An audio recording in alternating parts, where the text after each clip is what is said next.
Morning, Will.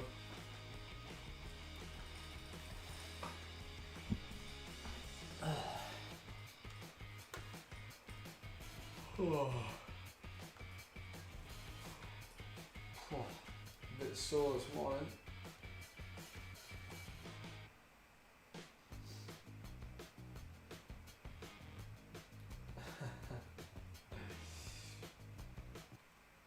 Yeah.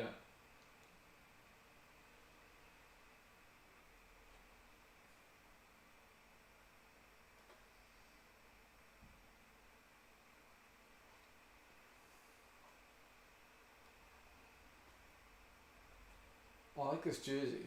It's a nice jersey.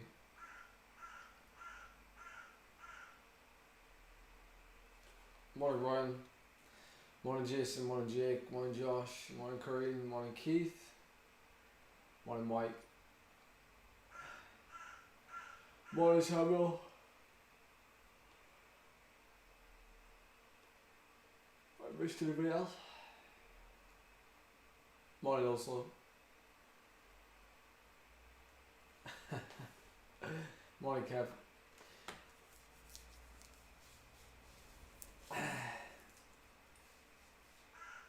Morning, Kev.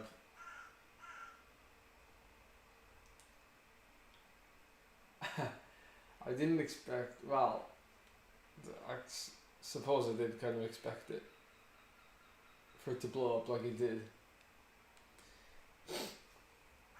But this ride, it's not a race, obviously.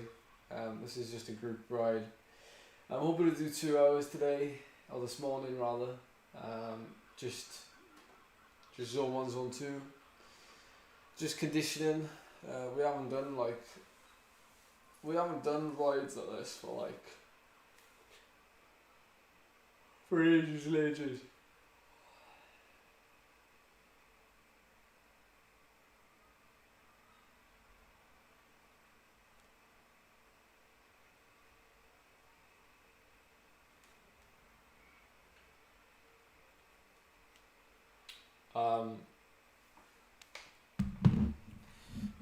Like ages and ages. So, morning, Simon. Have you been watching all the hill climbers? Nice one, Josh. Brings back memories. It's good. It's like a mini Netflix documentary, but obviously not on Netflix. That's what I feel like it is.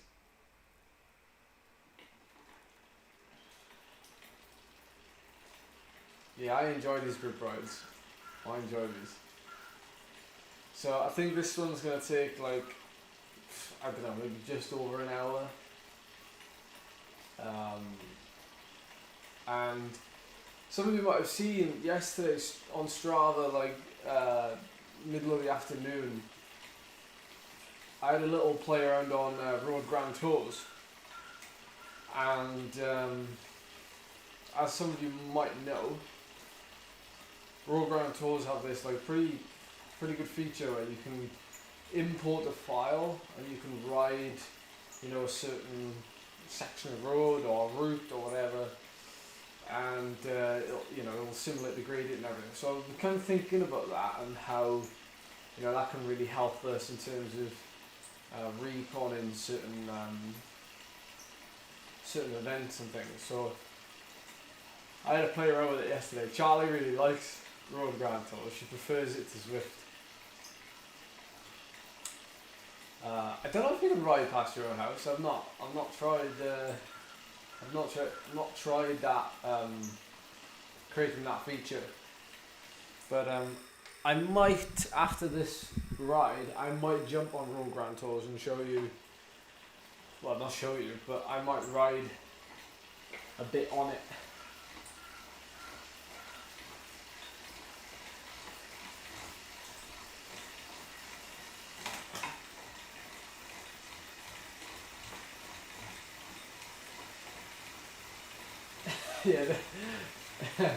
The curry turn. It was revolutionary back in the day.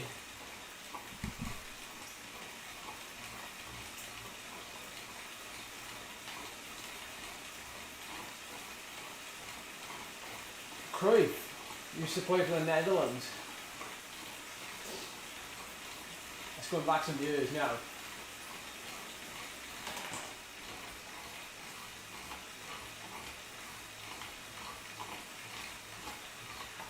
Morning Matt, morning Ian, morning Mick.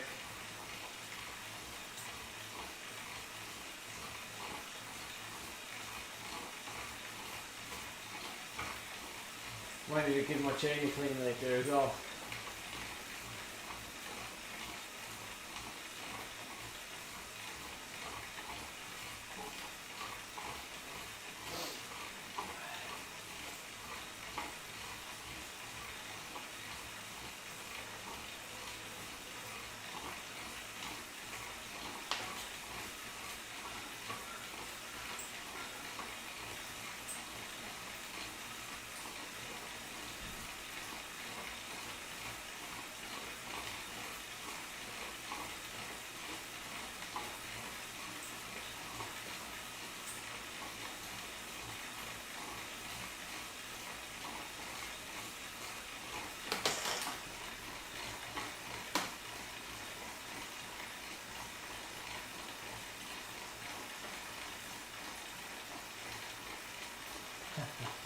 It is, isn't it? I've ridden with this lot before. They're really really friendly actually.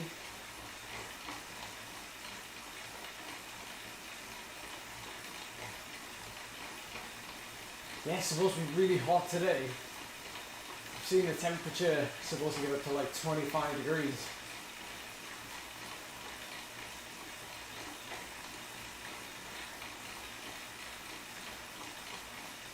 So I might spend a couple of hours washing the bike.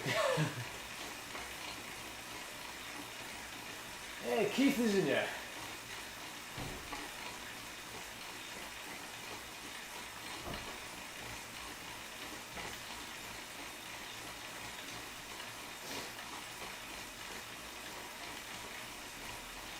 Oh, yeah, keep those doors open.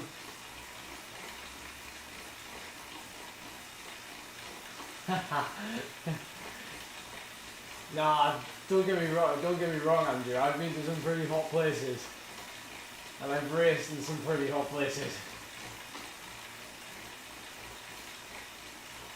But for Wales, you'd always say 25 degrees is hot.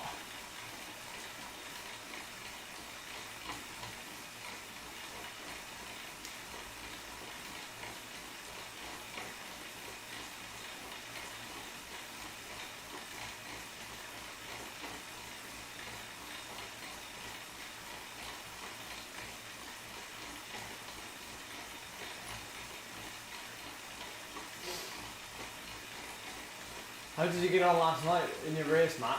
Did you race then yesterday evening?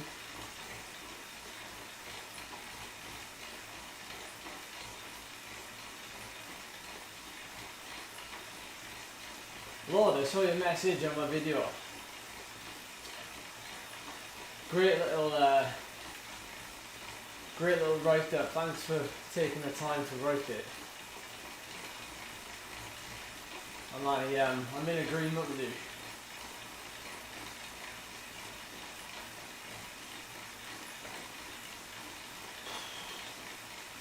Could be better, Tyler. Could be better.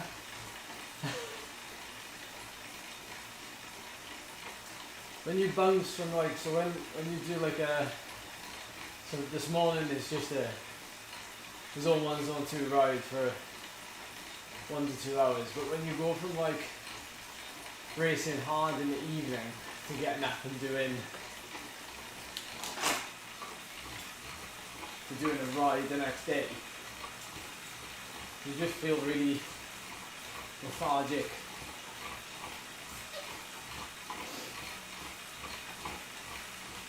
No, you weren't completely wrong. You were somewhat right.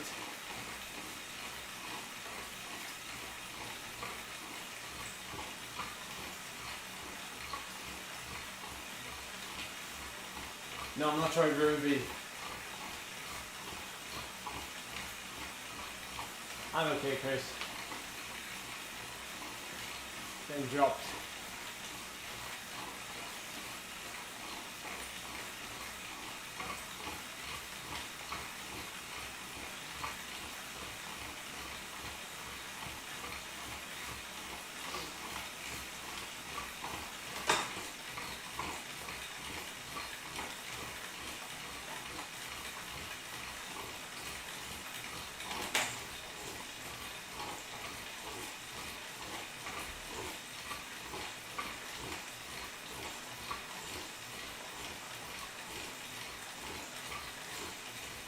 Yes, Josh, I'm doing that one.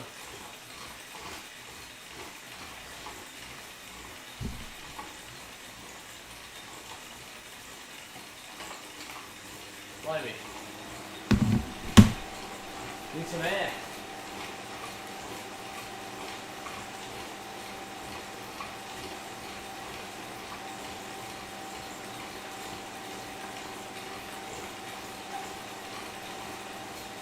Oh, I've got a really funny story for you, Tyler. Well, and for the rest of you. So, you know the Tour of Gila? So I had an invite from a Canadian team to come and guest for them at the virtual Tour of Gila. I was like, yeah, I'll just ask everybody that's involved. So I asked Wahoo to call if they wouldn't mind me going over there to race for that virtual race. When I say go over there, I mean like guest for the team. And turns out the team aren't in the race now, so I can't ride it. I was really looking forward to like racing a big event like that with a team. I don't think we'll even get to race. Like Wahoo the call, because we're not an American team, we won't race that race. You have to be an American, or you have to be part of the UCI America Tour. So Wahoo the call can't race that.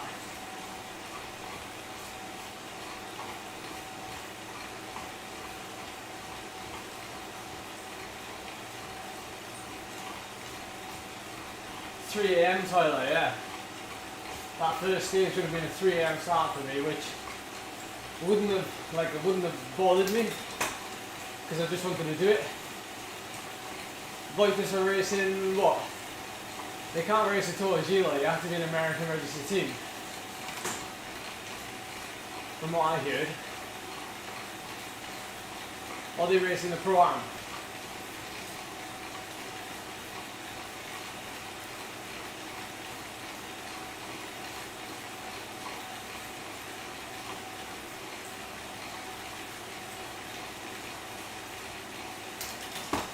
Well, you know, I just go to bed early.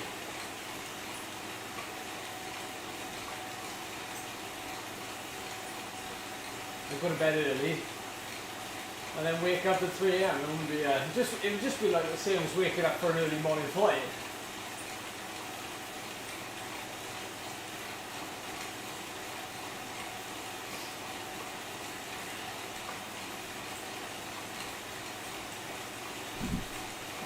Check whose Facebook. Like this.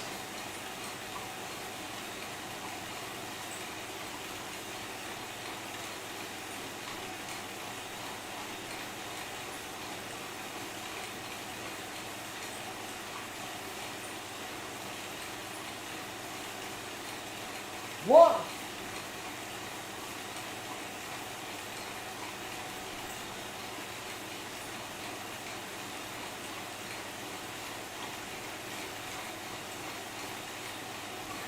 How is that? How are they allowed to race it? I'm going to forward that now.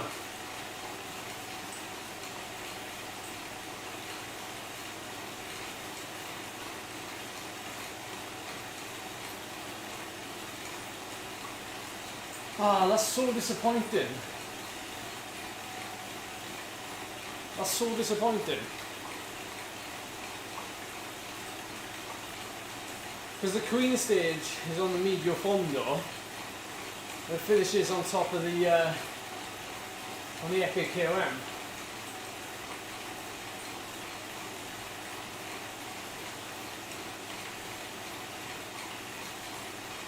Oh, that's disappointing, that is.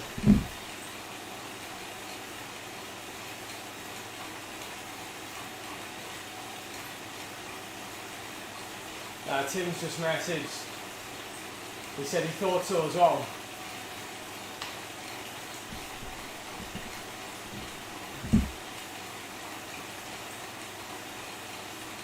I know, Keith, I know.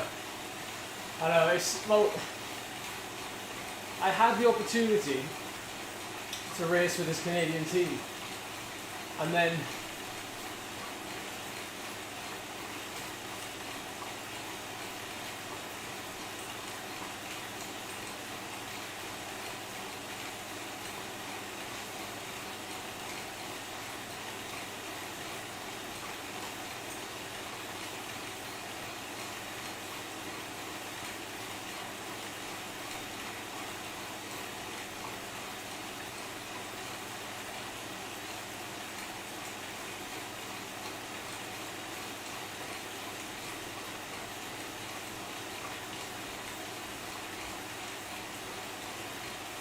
yeah, I was just messaging Tim now, Tim Fulford, who put together the Wahoo, the quad team. And I said, I thought only American teams could ride. And he said, I thought so too. Apparently there's another invitational race tomorrow night, but nothing's been said or promoted. And we haven't had an invite for that either.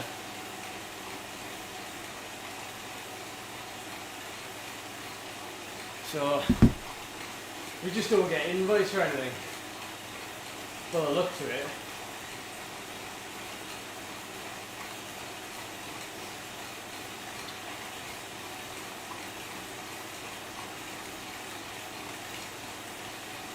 Yeah, it's taking me a while to warm up, Robert. Well, is that what it looks like from your part of the world, Tyler? Is that what it seems like?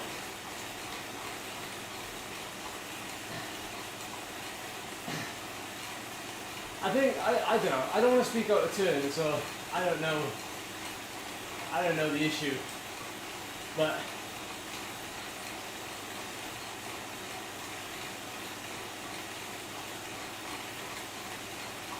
it does, does it, Tyler?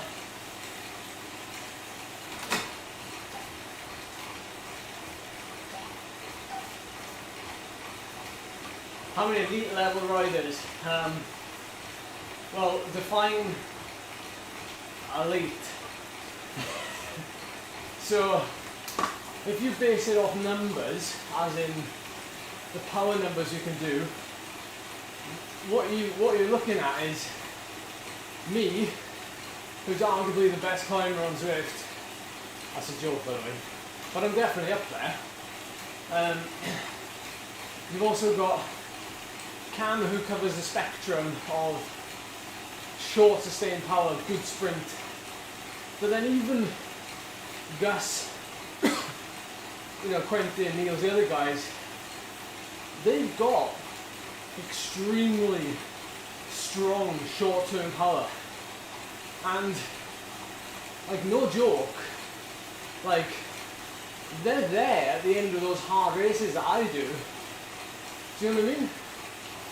They're there. It's not a problem for them. If anything, these big races that we do, they're still able to be there because of the draft. So,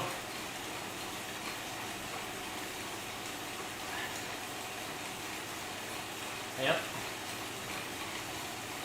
Can we get across to this group? I don't know. There's a little group here, just 16 seconds.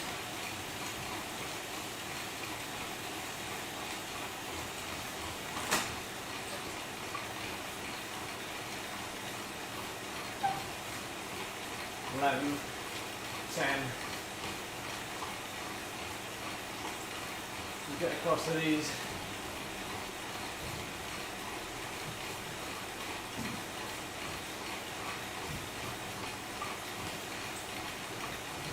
I can still see the little ride leader at the front there.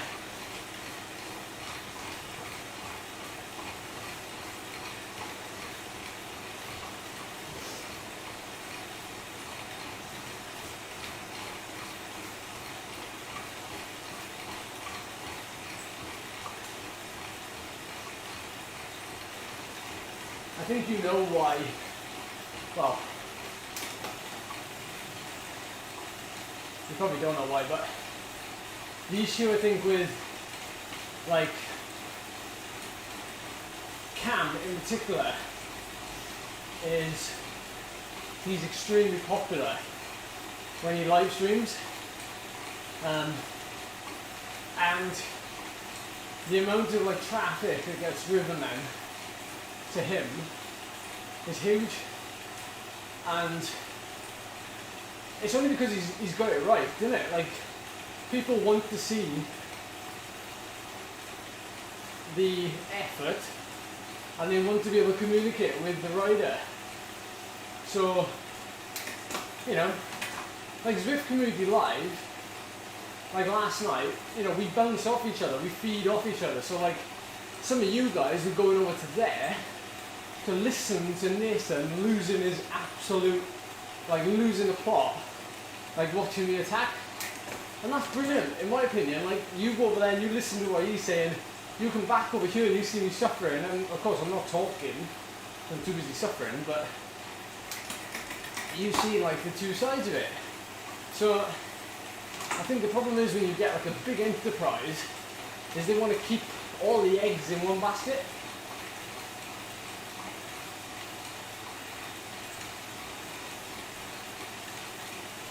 But like you say, Ruben, I don't think it's a number of people in the team that should allow it to get invited, because, you know,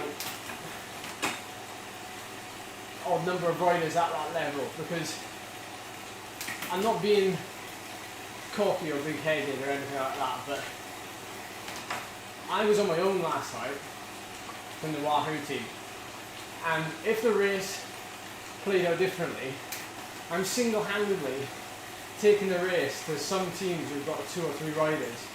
Like, obviously McGlinchy's on his own as well, but there's nothing wrong with inviting a team that just has 3 riders. Like, you don't have to enter a team that has 8, because at the end of the day, 6 of them are going to get dropped. So you just fill in the spaces, because what you're doing is, it's the same in real life. You're making the race look better by having more riders from more teams, and it's filling out.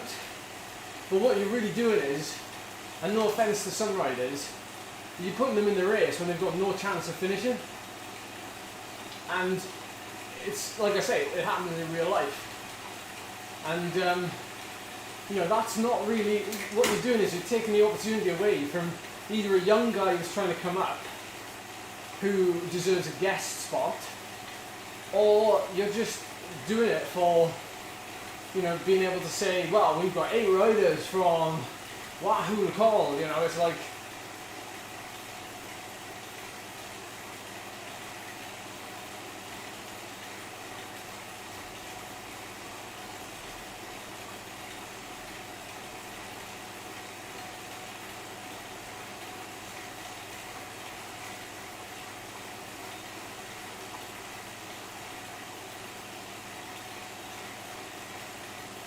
yeah, I know, but that's the other problem, Ruben. Like, why do you want a team of 6 riders who are all capable of finishing that front group?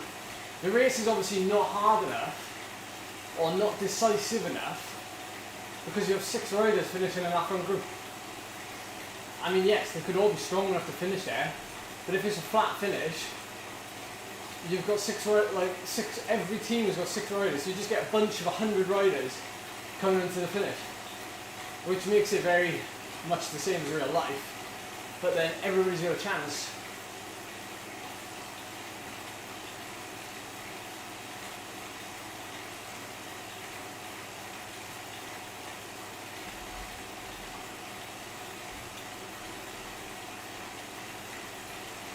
We get across to the next group. Maybe 26 seconds.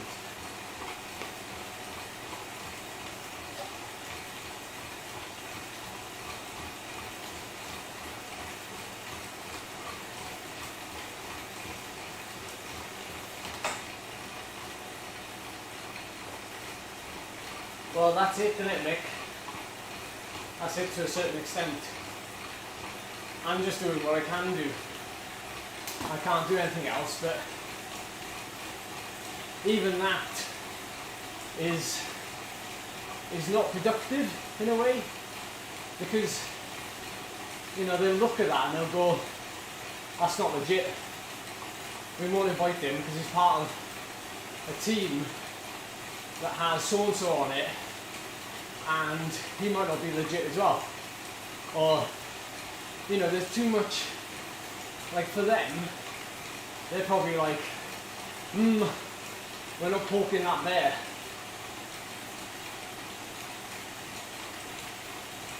But really,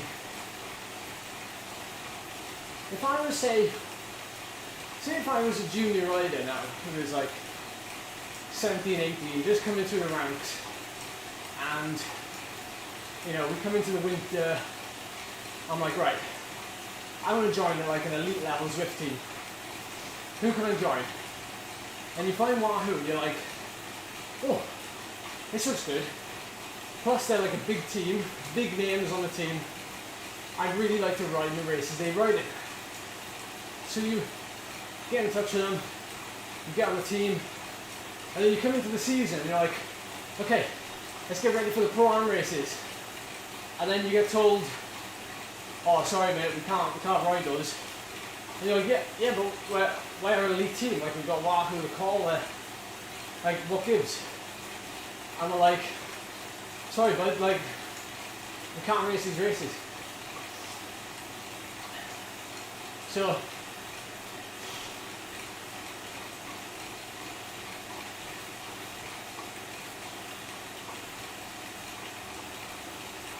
well, we keep getting told that there's not enough space.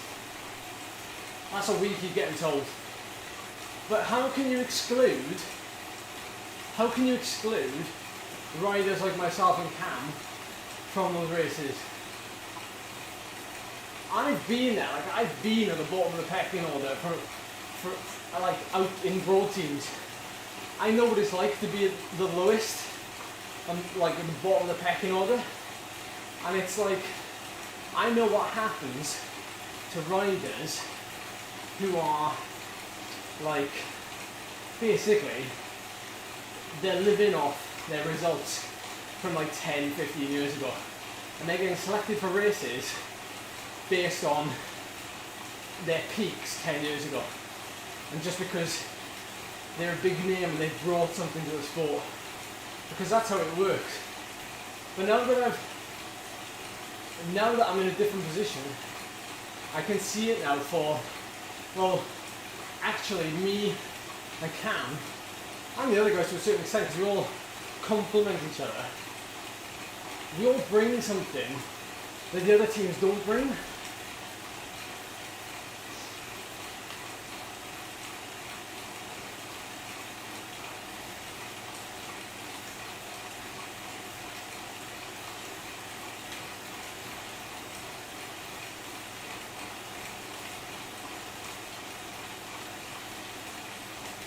Like any hilly race, and you can guarantee I'll be there. And I think it's just like riders who are just making up the numbers in those races, who are coming, maybe not even helping their team, but coming 10th from last.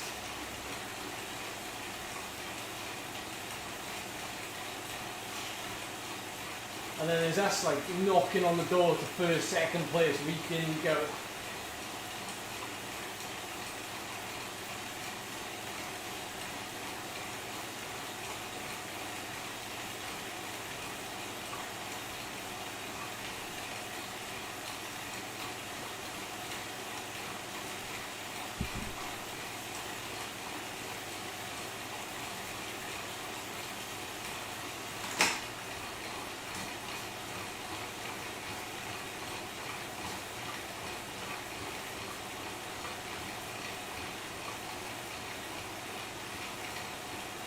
No, I know. Well, that's it, isn't it? It's virtual.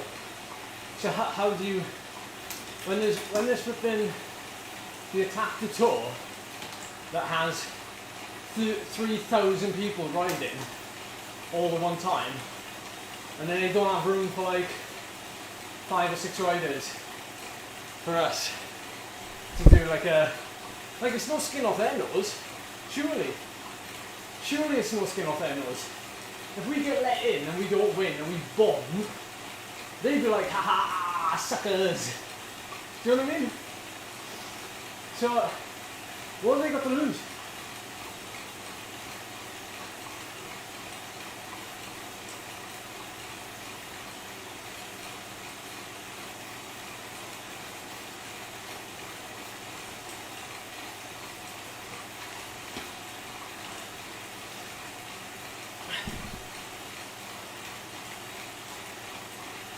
What indeed?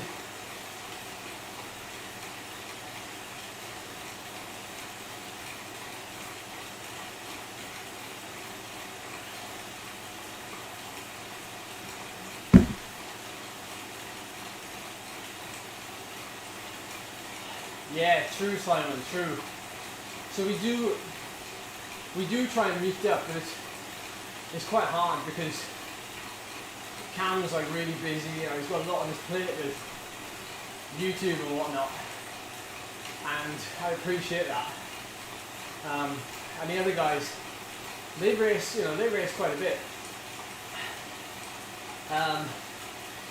But we don't seem to, like when we do race together as a team, I think it's fair to say we do quite well. I don't know like what your opinion on this is, but like I think we do quite well.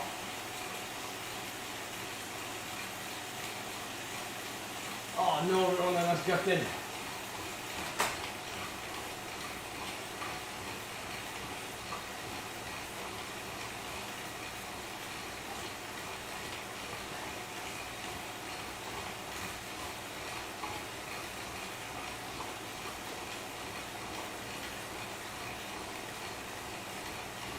Yeah, just easy today, Zach. Well, until this evening.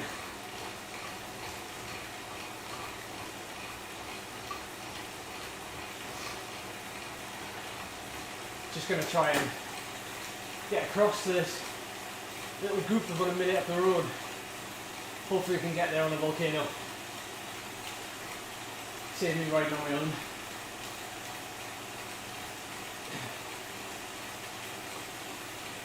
But yeah, I think it's fair to say when we do races together, we do quite well.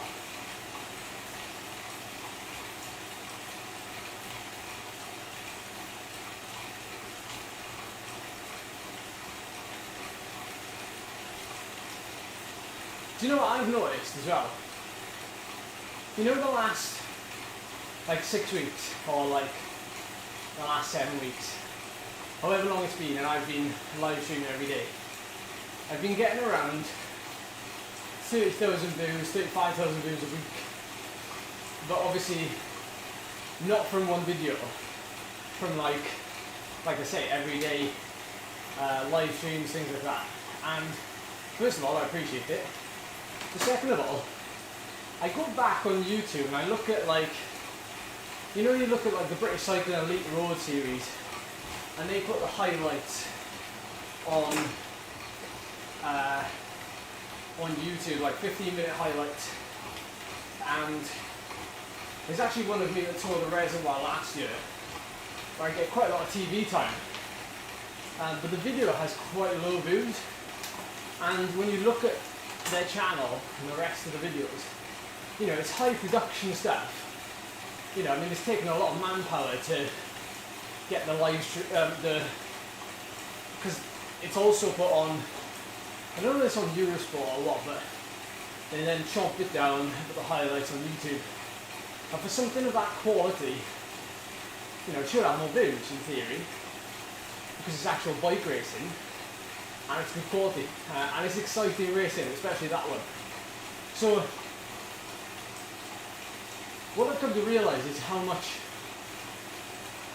difference between, like, people are actually watching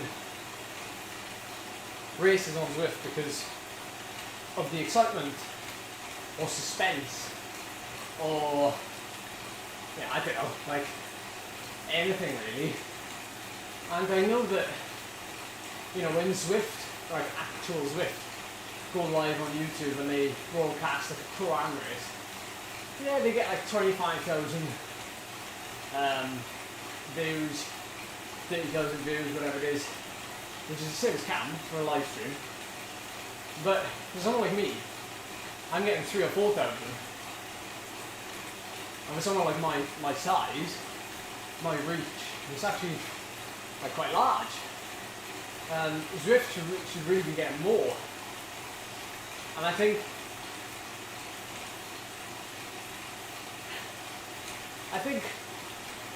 like when you make Zwift racing, like there are some amazing courses on Zwift that bring out like tactics, you know, racecraft,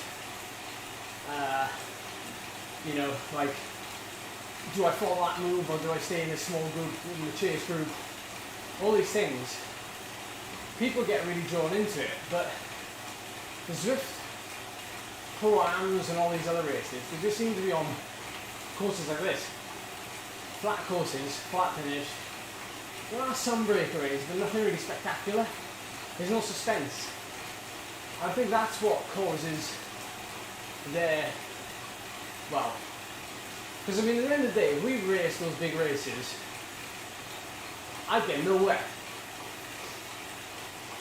Because they don't suit me.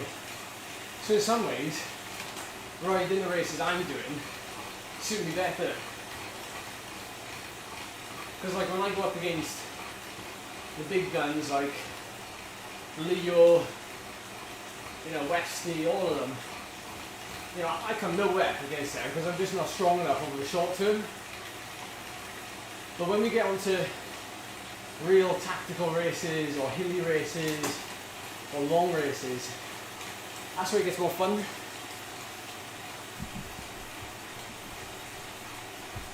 And that's where I think I can actually race. But apart from this evening, or yesterday evening, we don't get those. We don't get those races at that level very often. And to be honest, last night, I should have attacked that climb from the bottom, because the way I was going at the top, and some of the guys that were in that group behind me, apparently from what I read, McGlinchey set a new best 20-minute power, just trying to stay with us on that climb. And of course the climb is 15 minutes, so you wouldn't have set an absolute 20-minute power. It'd be slightly lower, I'd have thought, than what it is really.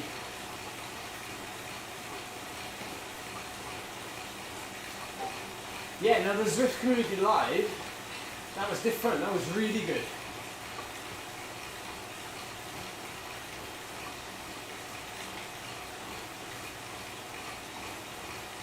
Yeah, you're right, Nick.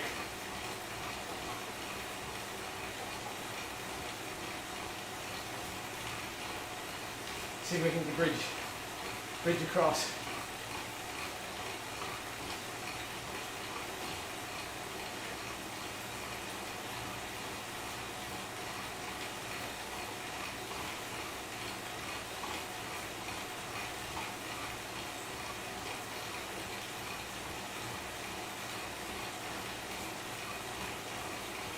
Got a minute to close.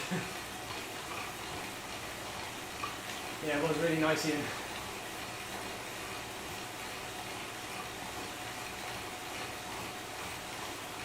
We're coming back, Keith.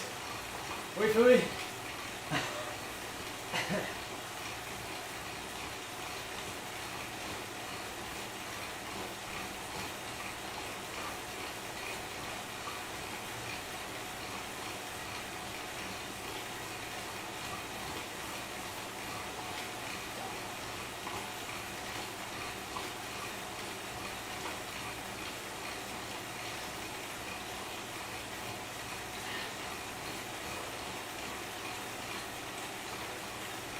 Yeah, true, Tom, true.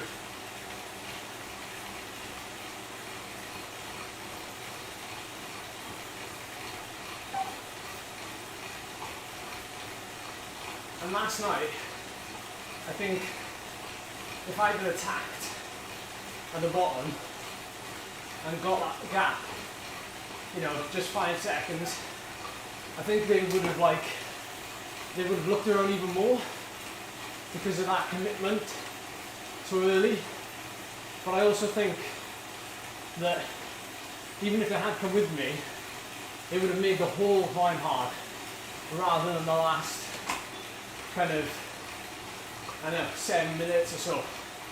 So that's what, in hindsight, I should have done.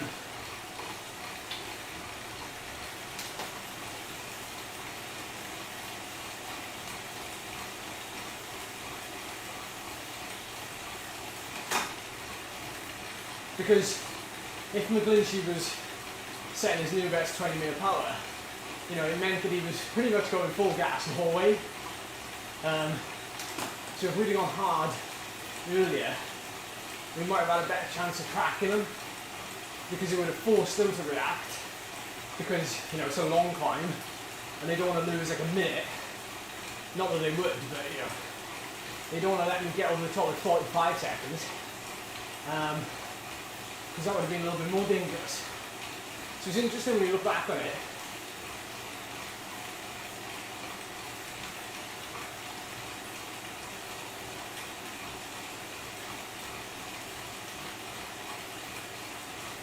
Oh, I can see a little group. It's at 25 seconds. And we're going to make it.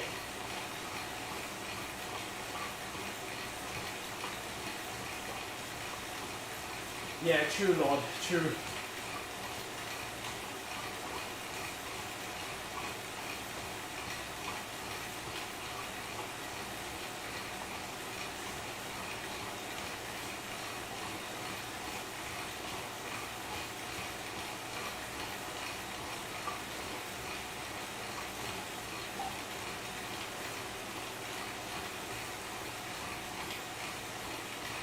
Right, there we go, Lord. That probably tells you everything.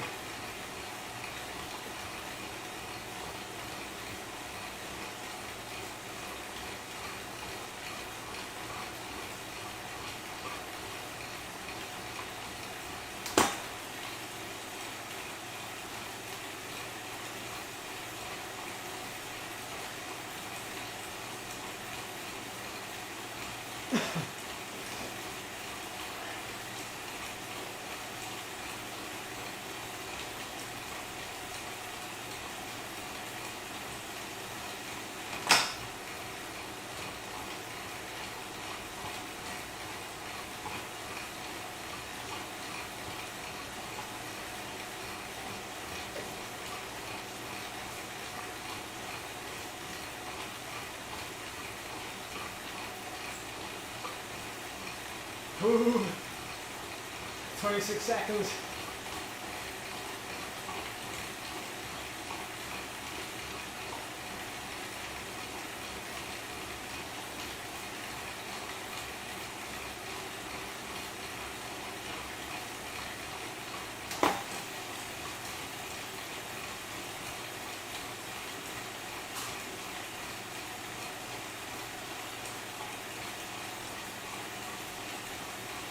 Oh, there's the front group. They're about to come round. There they go. So there's the beacon. There's the beacon.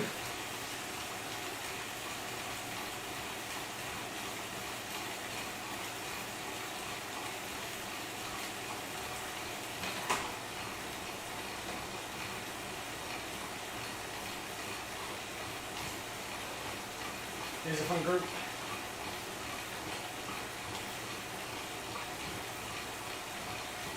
We're going to catch the back of it. Oh!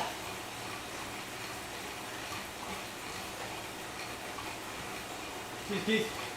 I'm just coming through it now.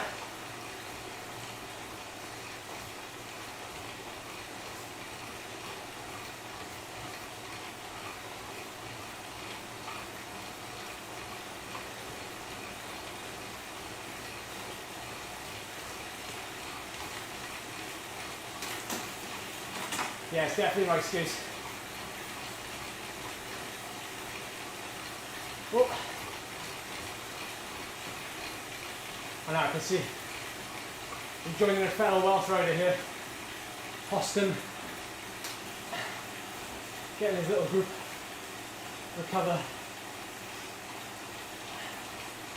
There's the beacon. Ho ho! It's just 13 seconds now, but I'm going to wait till the next climb. Not going to burn pennies. Tonight's race is on the Innsbruck flat course, or the Innsbruck ring, is that what we call it? So we've got, I think it's 3 or 4 times up the leg snapper. So we actually did okay in the leg snapper last night, so hopefully I'll be okay tonight. I know, Michael, I know. Cam's not really feeling Zwift racing a bit though. He hasn't been doing a lot of Zwift racing recently, and he was saying last time, not recently, he was like, he's just getting a bit like gassed with it. It's a bit like, well, I think it fries a lot of people's brains, you know, it's frying my brain. Like the other day when we raced Polly up the Innsbruck KOM, you know, that just, I know, Keith, there was only 17k, wasn't it? Yeah, not putting a damper on it, a win is a win. But, you know, I think he's got a humongous sprint.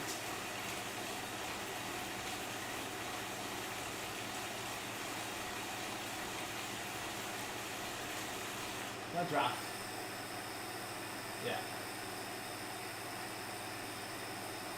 Well, he's pulling away now, Keith's got 35 seconds.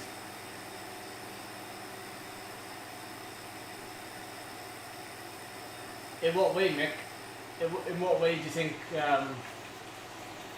in what kind of entertainment sense then? What sort of entertainment? Do you mean like chat, or do you mean like actual race results?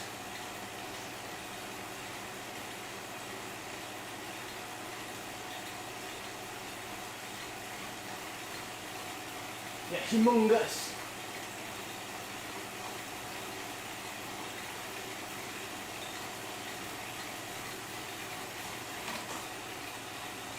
Old slow, that's a really interesting comment you made there, because racing as in what he's doing now, racing at Saint Piran, you know, I think he could keep doing that and be a YouTuber. I think that's good content for him.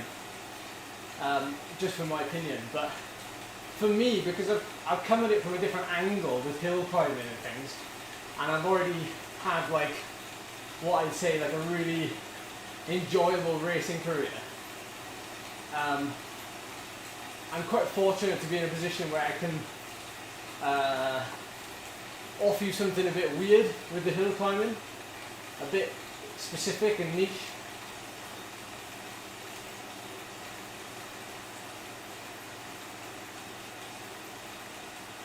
Humongous. Humongous. Humongous. Humongous. Is that really humongous?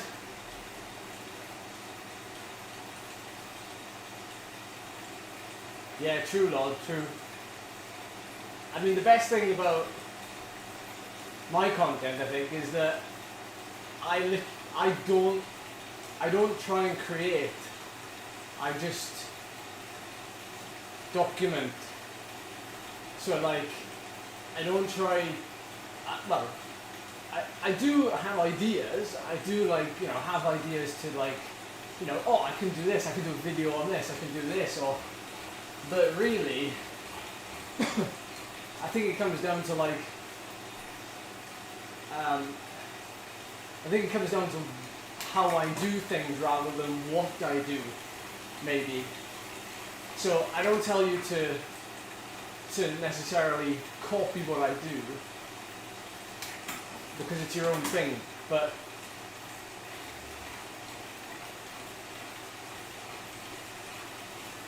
like I don't feel any expectation from you guys. You guys feel to me like the people I have at home at my local cycling club that I've known for like 10 years. You know, I've been a part of that cycling club for 10 years. And the reaction I get from you guys is the same I get from them. You know, you give me stick when, like, you know, I'm not want to race or something, but it's never like, you're always there as a support rather than a, you know, oh, that was crap, like, yeah, I'm done. You know, you're kind of like quite understanding, and I think the more information I give you, the more like debriefs, and the more I let you in, the more you understand how it works. I don't know.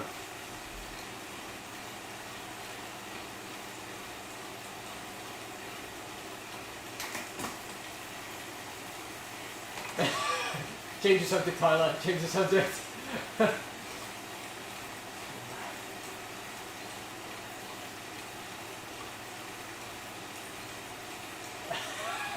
Keith, we'll sweep you up in a minute. We'll sweep you up. We're only 23 seconds down. Yeah, I can see you now. Yeah, it's a good group of there's about 7 of us here. About 7 of us. We're doing about 2.5, 3 watts per kilo, so.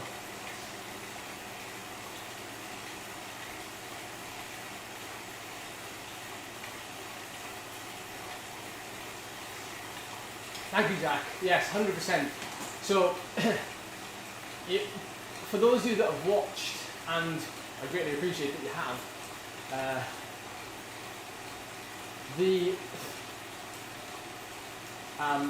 the British Hill Climb Champion video has just gone over 20,000 views. And there's really like no format to that at all. It's basically you following me through the day, and Charlie's got the camera pulled from my face. And you know, there's no like, I don't know, there's not even any race footage almost. I mean, there's like, I don't know, in a 20-minute video there's about a minute's worth of race footage from people on the side of the road. But I feel like that is like, to me, is a high quality production, because it's almost like one of those rapper videos where it's kind of just the cyclist, what they're feeling, and the emotions that they get like before, during, and afterwards.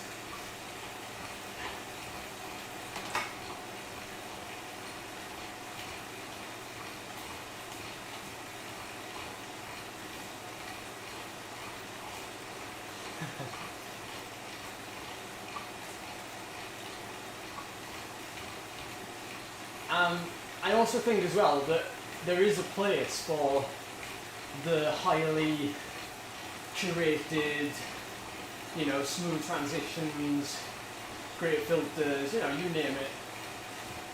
There's definitely a place for that. So I've just invested a little bit of money into Epidemic Sound, which is, I think, £90 a year for a subscription, but you get, you know, royalty-free music. So I'm not just using that now for videos, I'm actually using it just to listen to in general. There's some pretty nice music on there. But that's a little investment that I've done, and I'm not like, what I've said to people is, I don't want to change the direction of the videos per se. When something comes along that is pretty major and needs good production, then yes, I'll spend a bit more time on it. So like, say for example, if we went to Alpe d'Huez in September to do the Marmotte, and you know, we've built up for the last 2 months to that one day to do the Marmotte, or to do Alpe d'Huez in like the best time we could possibly do it in, then what we're looking at is all the way up to there. So the 2 months leading up to it are just basic videos, like this is what I'm doing, this is the this is the blueprint, and this is what we're following. You know, and it just shows you this is the starting point, this is the ending point. And when you take people through it, I feel like it's very me. Like I don't want to paint too many pretty colours over it. I just want to take you through that. And then when you get there, bang, now is the time to get a drone out or something and to get some sick angles on, you know, Alpe d'Huez or coming down the Bynea. You know, I think that's the time when you, because what that does, unlike the British Hill Climb Champion video, that's had 20,000 views. And this video is just as important 1 week before that have only had 3,000 views. So what people will always watch is the end goal. They'll always watch that and they won't pay much attention to that bit before it. But what I'm trying to do is highlight the bit before so that makes more sense. And everybody can do it, everybody does do it, you know, in their own way. You know, they upload things to Strava, they hold themselves accountable, they say, oh, I can't wait to go to, you know, the Mallorca 312, or whatever it is, you know. And then people will follow that little journey. It does look like Darth Vader's head, doesn't it?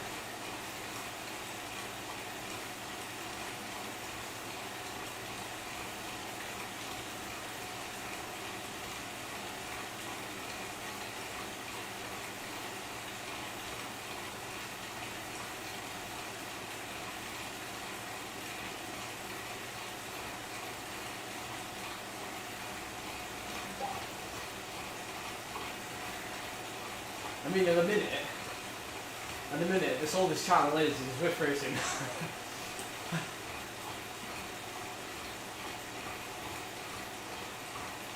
You know, it's just Zwift racing, and it's also, you know, workouts, and it's also, I guess, more, well, like 15-minute videos of just what we've done over the last couple of days. It's not really anything exciting, but then I don't expect it to be, you know, and neither should you in a way. You know, my life is not, I don't live my life at 7 watts per kilo, even though that should probably go on a t-shirt. Look around. In a bit then. Got a key? Oh, just on one side as well. Oh my Look, word. that side's fine. That side is really bad to do. I know.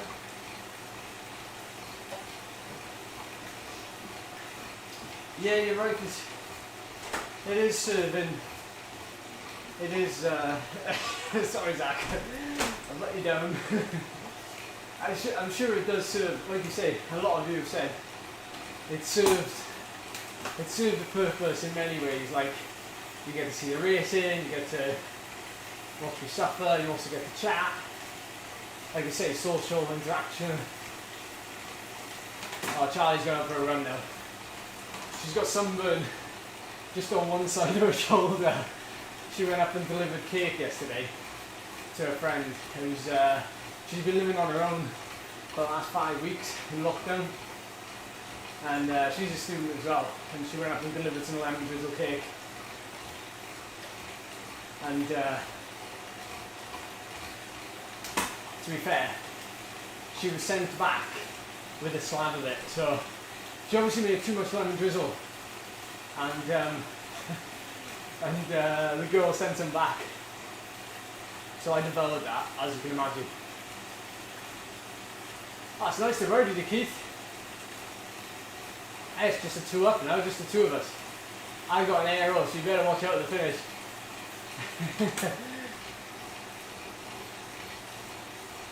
We pick up some riders here if he'll jump on with us. Come on, Liz. Up. Oh, maybe not.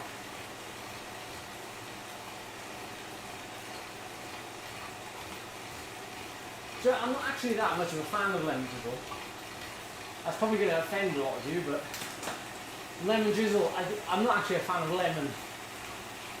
It's a bit too zingy, you know? There's too much zing in the old cake, like. As Anthony always goes, whenever we go for a cafe ride, Anthony, the dude I usually ride with, he works shifts, he works 4 days on, 4 days off. And he works 12-hour shifts, so days and then nights. And we tend to go for a ride and we stop in the cafe. And he always goes for like a lemon cheesecake, and I'm like, there's too much zing. And he's like, oh, it's real zingy, this one. I love cheesecake. Cheesecake's actually my favourite. They were doing, I remember when we went there last year over Easter, and they were doing like, what were they doing? It was like a mint aero cheesecake. Oh, that was something else, that was.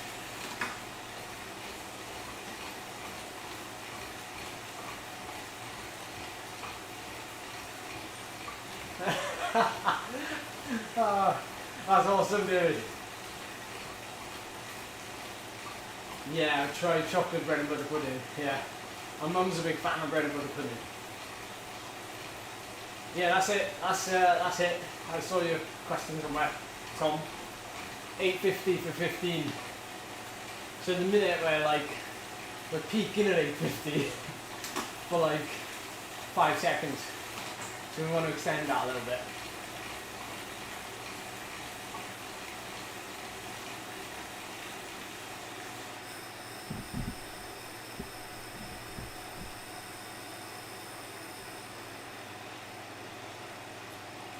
Omni dropped.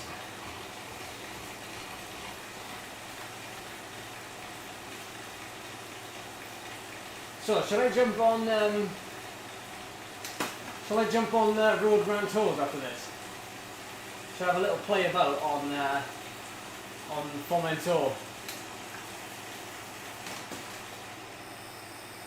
Blimey, my RPM's gone crazy.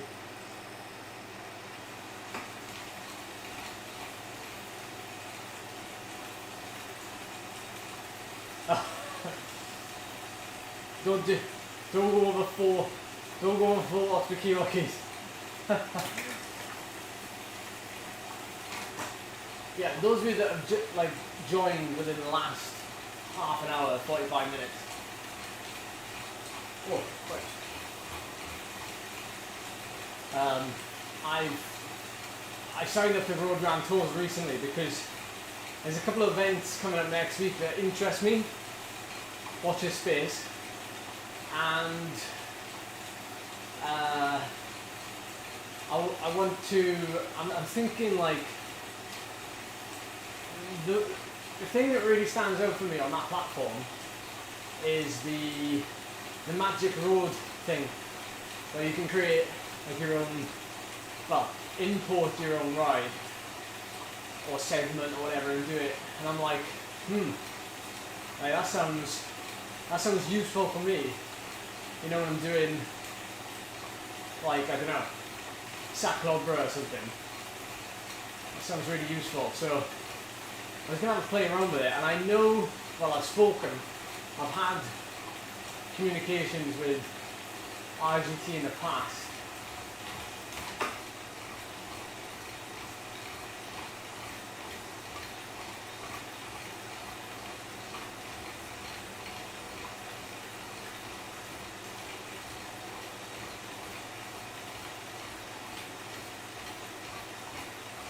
It doesn't feel that much different, to be honest, Zach. It feels pretty much the same. My nails, you've just missed my little... Yeah, I can show it on the live stream. Well, I'll have to show you my screen. I'll have to do a screen capture rather than game capture, which is what I use with Zwift.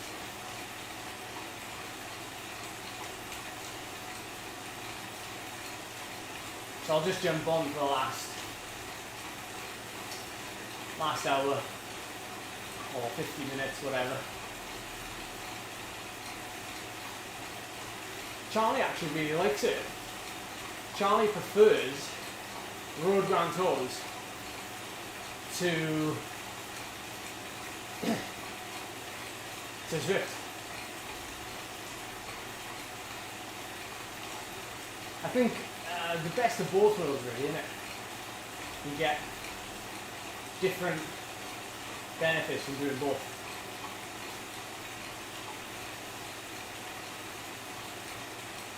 Oh, that's the way, David.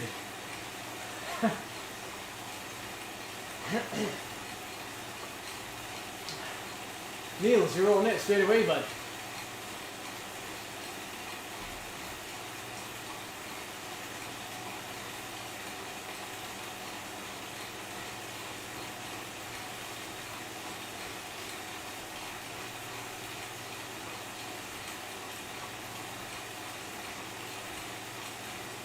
Ooh.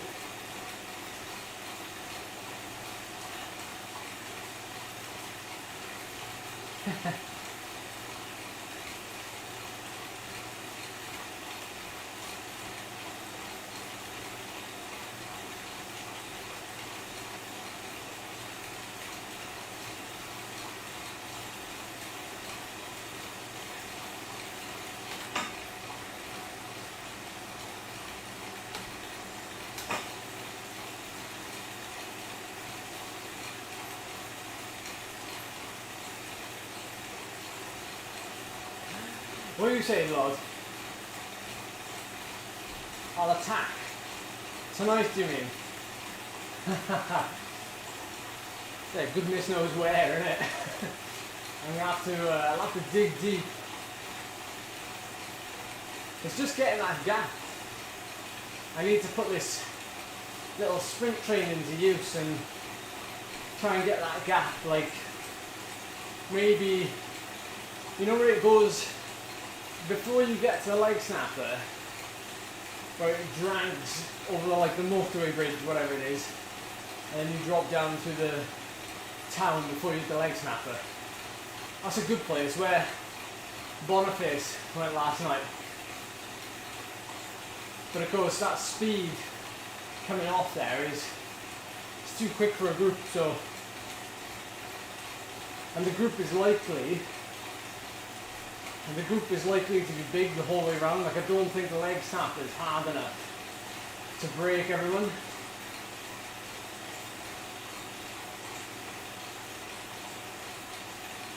No, I'm not doing a race this morning. Doing a race this evening.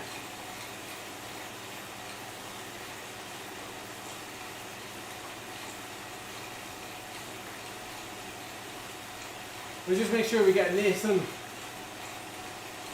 to go ballistic again on the Zwift community live.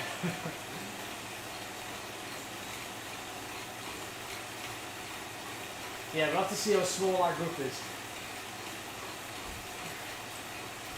But it won't be an early attack. It'll be a sit in and wait job.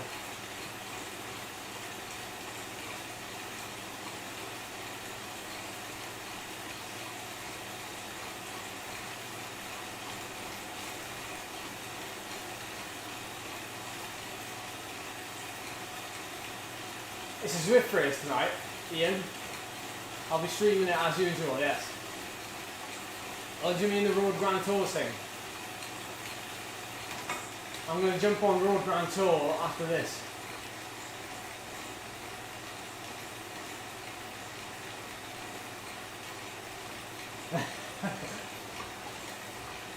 I think it's 4 laps or 3 laps of the leg snapper, Niels. I think it's 4 laps.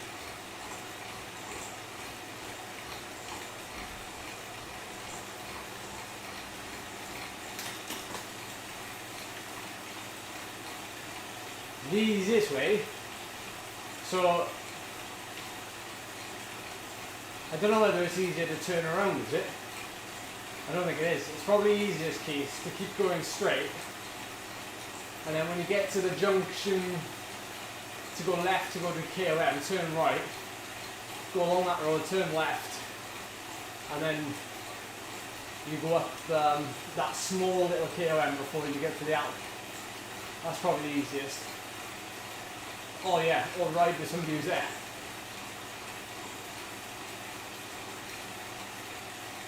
Oh, the Zwift race tonight is at 7 PM. Or 6:55.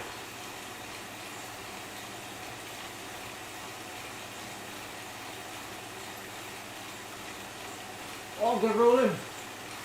Oh.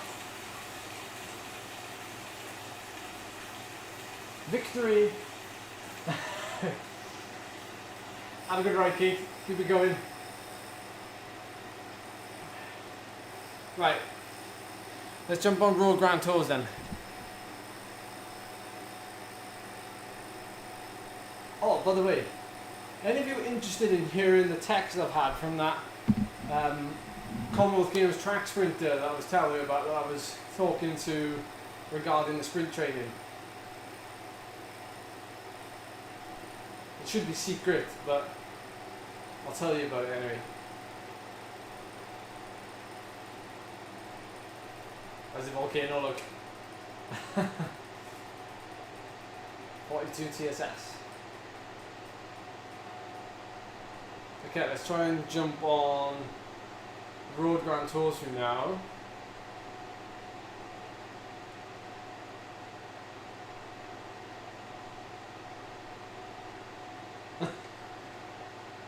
I've turned into Pritchard. I've turned into Pritchard. What am I doing? I'm all over the shop here, hang on. There we go. Okay.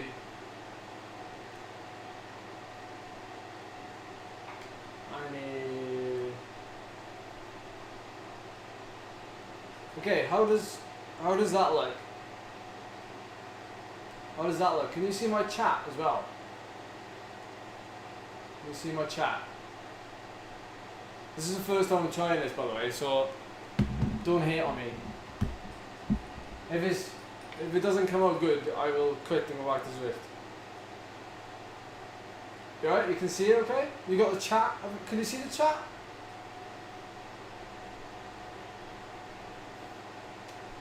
Alright, okay, cool. Let's have a little look then.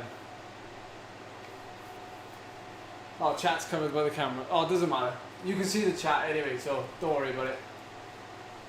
It's more for me. I'll probably move it over that side in a sec. We'll just set up in a second. Not that you don't really need to see the chat, do you? Okay, let's go to explore a real road. And, well, I was going to do Formentor, but yeah, let's do Formentor.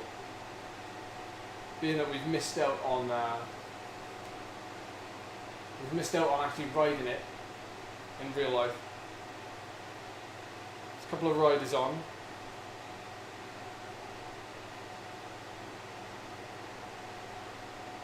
So have a look at them.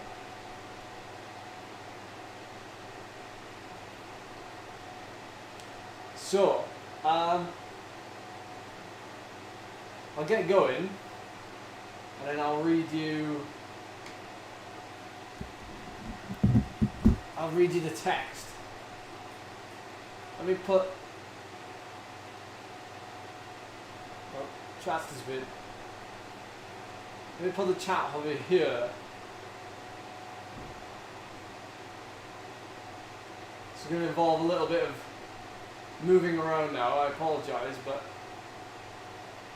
we're rolling with it. I don't know who the other guy is. Oh wait, we do. Yeah, he's next to me. A Little Hot. That's his name. A Little Hot. Okay. Here we go. Yeah, I need the chat though, Dave. I need to see the chat. Although, to be fair, I could probably... Because it's capturing... What you're seeing now is everything on my screen. So I can't... If I hide the chat, I won't be able to see you. I won't be able to know what you're saying, so... I apologise. Okay. I haven't got my heart rate monitor on. Bummer. Tickr fit. Hey! There you go. Not 57 beats a minute though.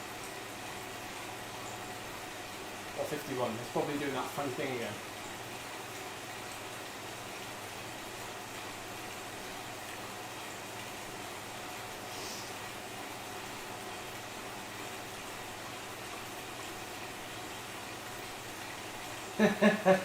This is my first time now riding it properly over some kind of distance.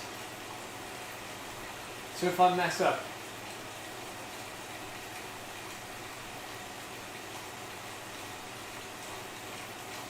it's a different heart rate monitor. No, same. My heart rate's just going a bit funny like it usually does. I jump between things. Anyway. I'm gonna chat. So I had a message from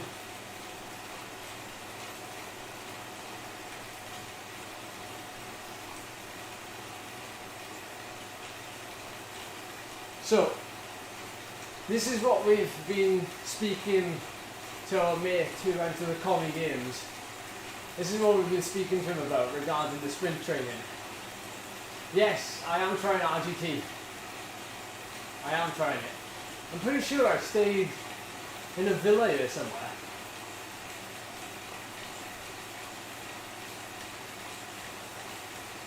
I'm not sure which one though.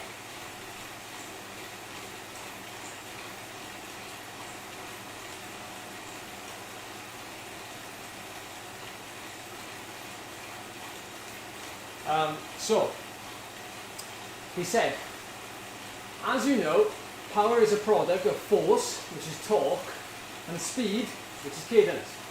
So on the bike, we look to develop both of these and only these. So what we've talked about is only on the bike training, nothing else. I'm not trying to do anything off the bike, so to speak. So with that in mind, great sessions are seated sprints on a light gear, starting from 100 RPM and then battering it for 8 to 10 seconds with full beams. Idea being you already start at 100 RPM with no fatigue, so you can really max your cadence out. Number 2, max torque session. Standing starts on a gear or incline so big that you never get above 30 RPM for the whole 20 seconds. Sounds a bit Rocky, as in Rocky the film, but the reality is you'll be putting out a ton of torque that you wouldn't normally expose yourself to, and that's a mix of seated and standing efforts. And then bring it all together, start rolling at 40 RPM to take the initial standing start out of your legs, and batter it in the middle gear for no more than 8 to 10 seconds. Reason being, we're not interested in what happens after that in terms of power. Most people put peak power out around 100 or 135 RPM. And doing standing starts means you'll never hit peak power, as by the time you get to that cadence, your muscles are already slightly fatigued. Hence the 40, 60 RPM rolling start. Any of that help? Yes. Merci.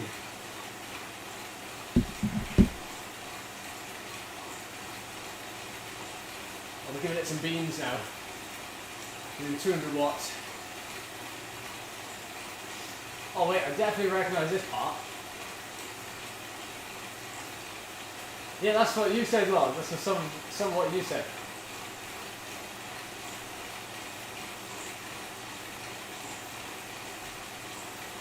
Look at this, we're getting up to 35k an hour. I know we're braking. There's a roundabout. Turning right. No, we're not. Oh, there's the calf. That's the calf we always stop at. No way. That's weird. This is the bit we always used to ride. We used to pull out of one of these little alleys and come down here and stop in that cap. That's weird. That's really weird. This is Road Grand Tours.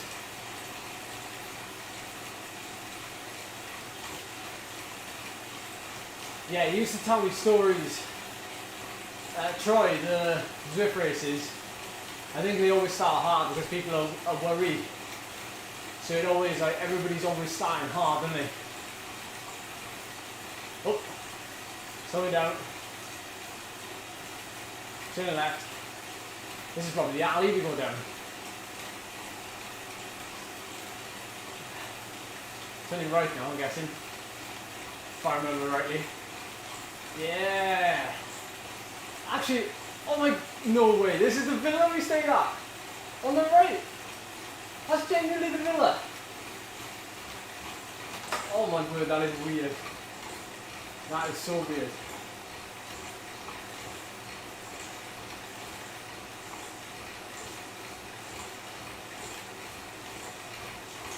He was telling me, so the guy I was talking to, he was telling me, like, the actual effort that they were doing. Which side are we going? Oh, we're going left. Good. The actual efforts we were doing. Yeah, that was my watching. The efforts that he's been doing are like basically as hard as you can go with zero resistance, like not zero resistance, maximum resistance. And it's amazing how much strain they would put on him for these track stats.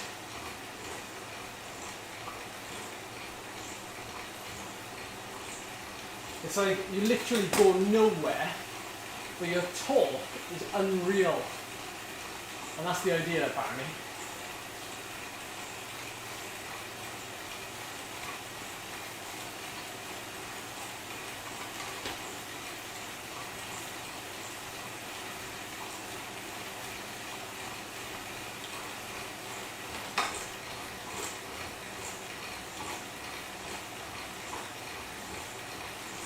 Come on, little power graph.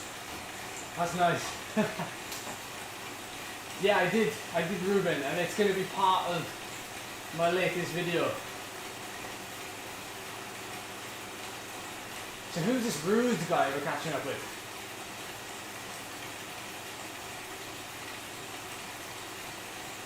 Wow, 40k an hour. We're closing in on Rude.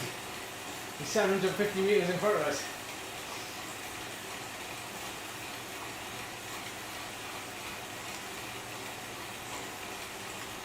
I will try a race.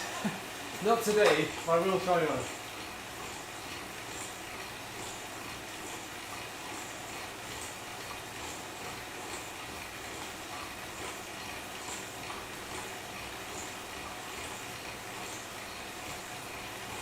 I wonder where we're going to catch him at this rate.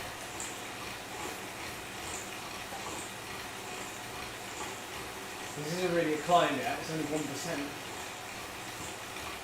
Just coming up to it now. Oh. Here we go. Oh my word, this is so weird.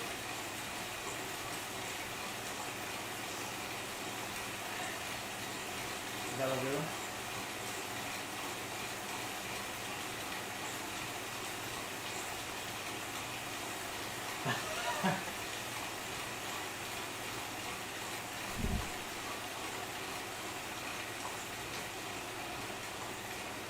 No, disconnect.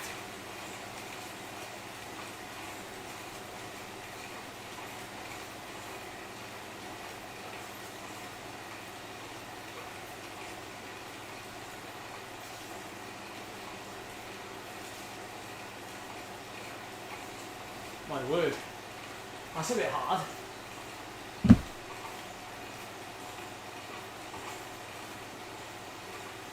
We're catching up on him now. We're catching up. In fact, it's a pretty accurate representation of the whole climb. Because this is vicious, this first climb until the light is. Oh, here's the headwind.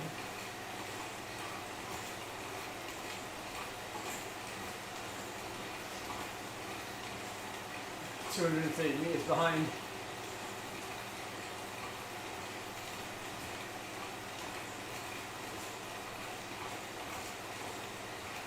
I have to say it feels exactly the same.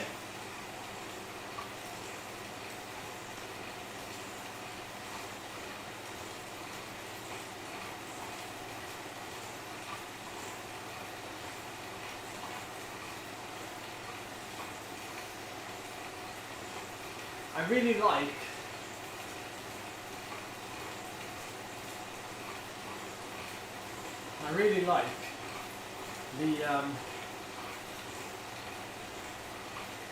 the power graph. It's very simple. I know there's no colour in it. I just like how simple it is.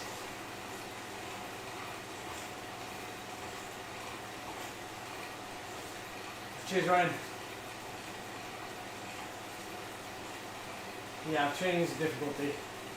Oh, 6% now. Oh, there he is. There's our man. Rude. Coming after you.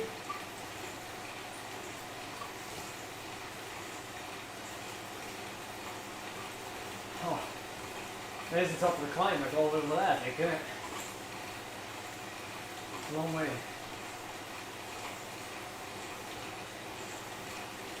Come on, Rude. On the wheel. Get on the wheel. Oh, oh, I had a little bit of a draft. Oh, he's got lab racked. Even on RGT.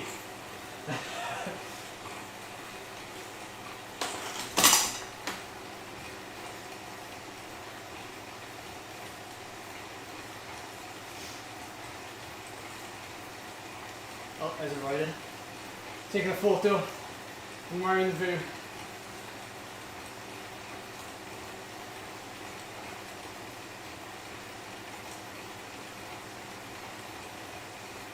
Do you know what it does feel? It feels easier to get the power out.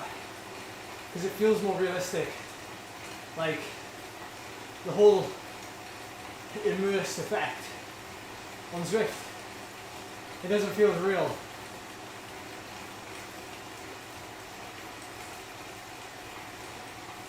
Like this now feels like 300 watts on 4-minute tour.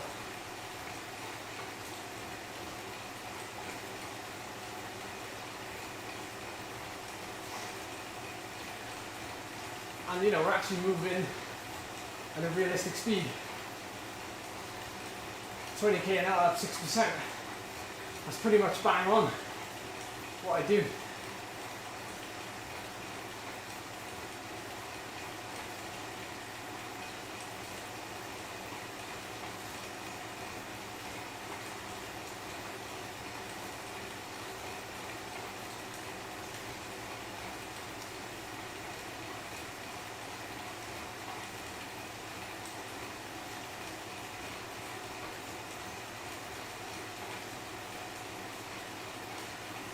Look at this, I'm doing egg mode.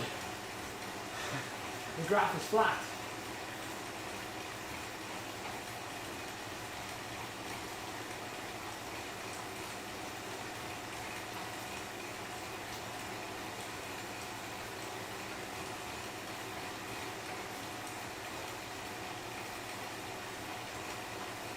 There's the top.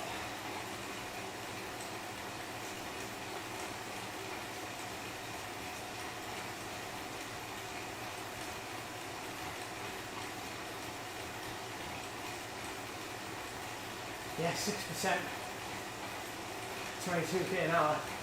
That's pretty bang on.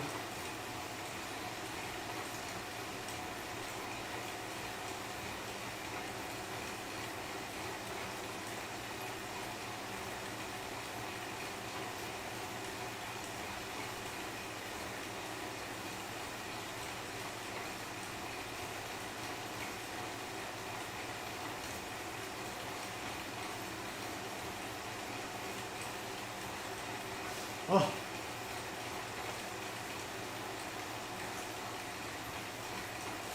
No, I can see the top on the graph.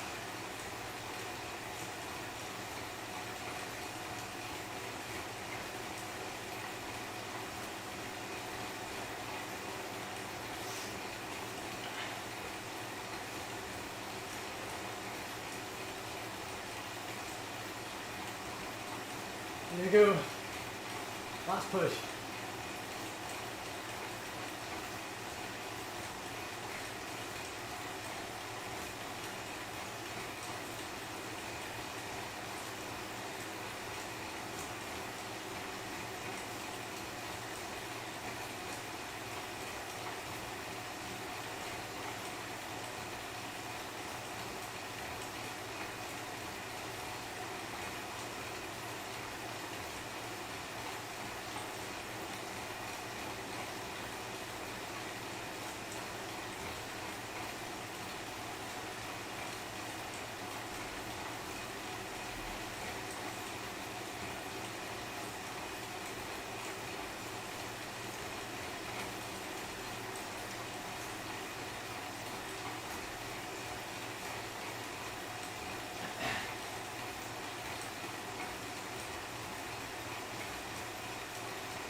Cheers, David.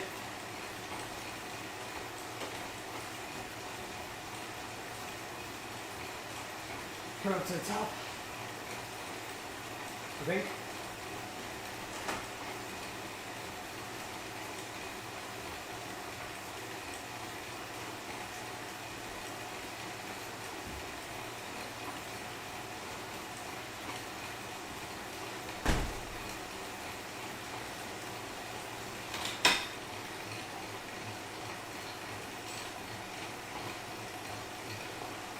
Here we go.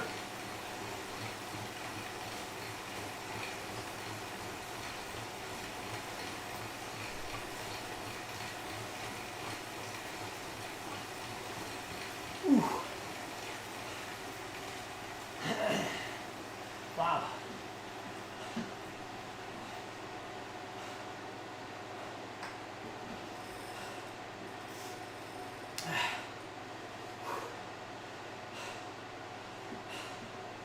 Look at that.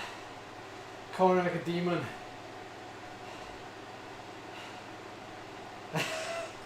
Get your knee down, son. I don't actually have to ride. The gradient's doing it all for me. I'm quite fast as well. I wonder if you'll brake for these corners, because in real life you wouldn't. Well, you wouldn't for this one. Oh, he is, slightly. Not by much.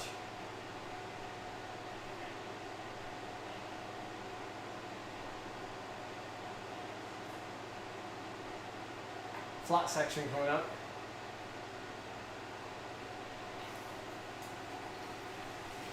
There you go.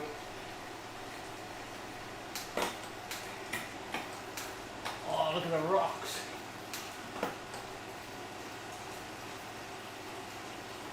Actually, it's not flat. Oh, it is now.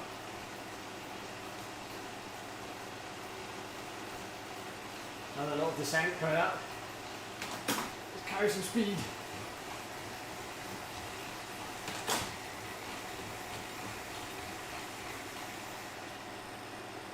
Yeah, this is free, Mick.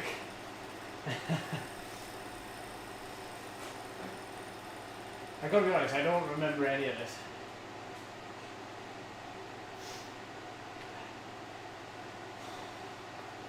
It's quite nice to relax on the descents, like you kind of would in real life. and just let the game do its job. Like I know we're slowing down quite a bit in the corners, so like here going down through 34k an hour, 20 mile an hour on that bend. That's pretty realistic. Like 20 mile an hour on there would be decent. But then you get back up to speed without doing anything. Well, they've got a premium version as well, so I'm pretty sure there would be a free version. I mean, the free version will stay free.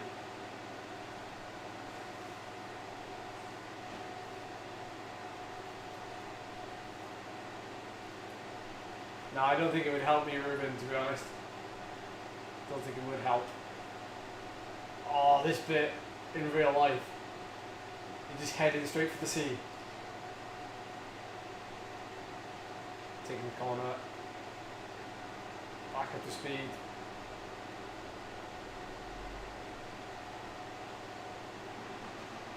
Yeah, Pritchard's ridden on this. He's ridden on it once or twice, I think.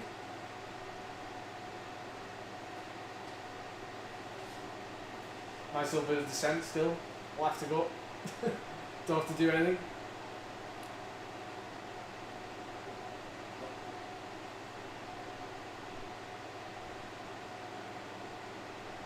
What have we got coming up next? I can't even remember. We're going straight into another climb at the bottom there.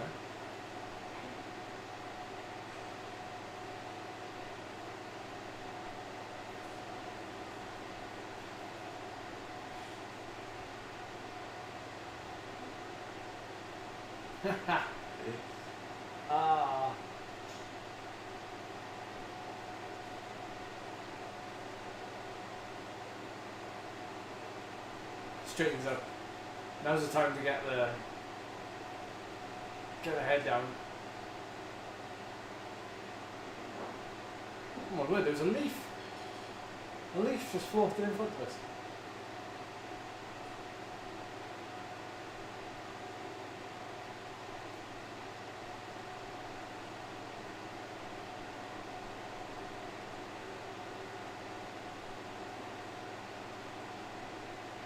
We go left. Yeah, go on to the left. And we're straight into... I remember this bit. Sort of. Car park, yeah, I remember that.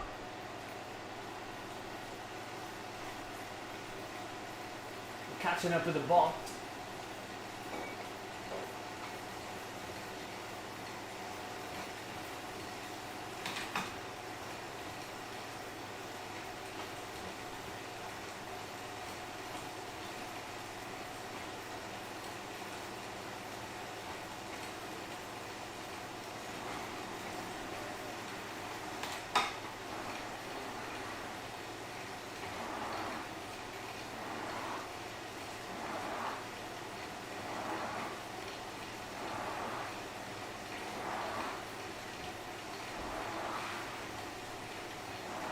So how far away do you think I am from this tunnel?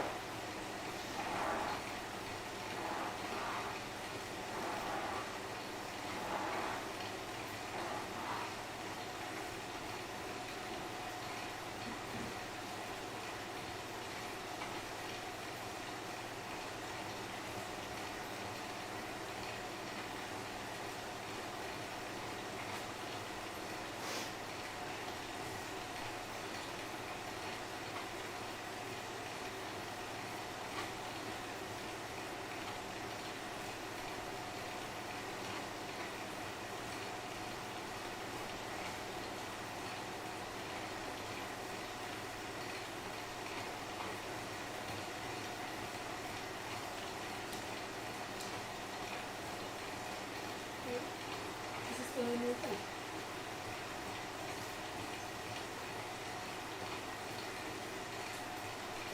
What are you riding now? Fomento, the Lighthouse Road. Mallorca.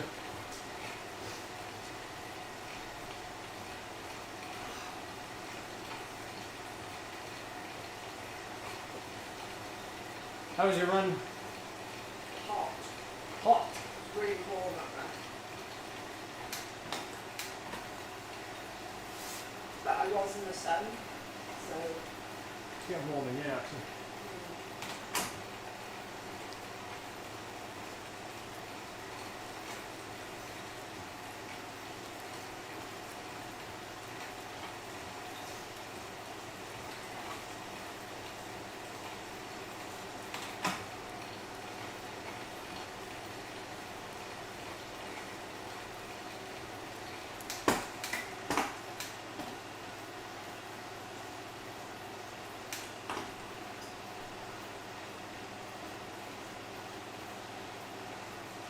I might do David, yeah.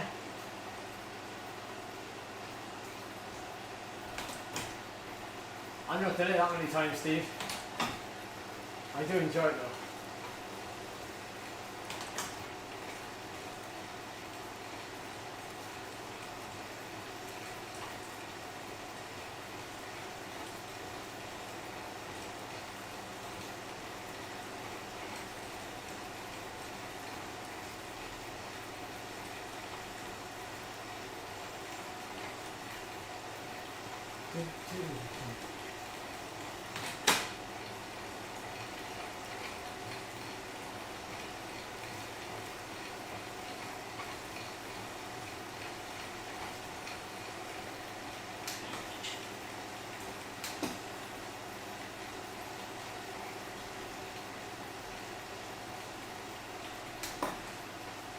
Don't remember this bit.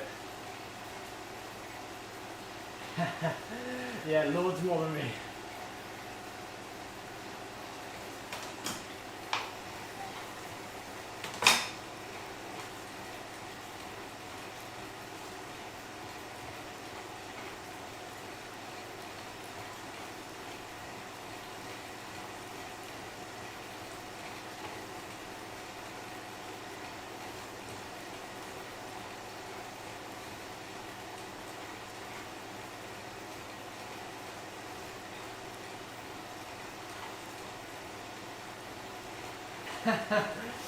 Yeah, those are family climbers. Not true.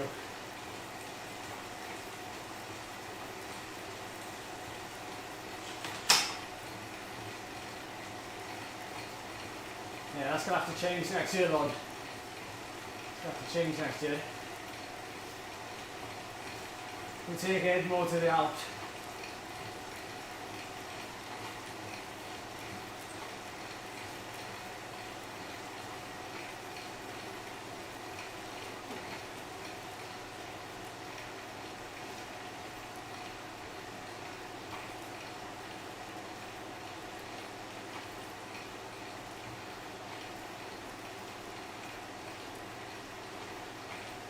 Catching up with the Ruby now.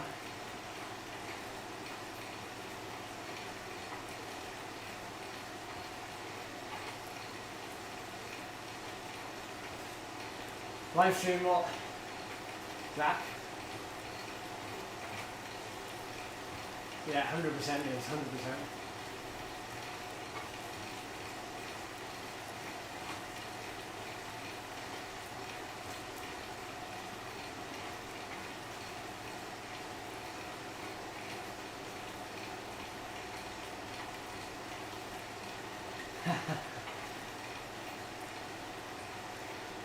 Yeah, that's a live stream from my GoPro.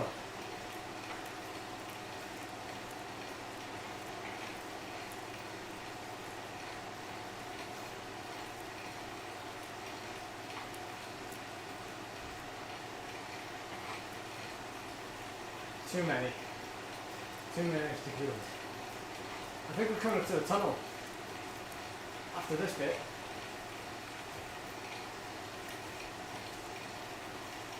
I know, I could do sack over on here, you're right.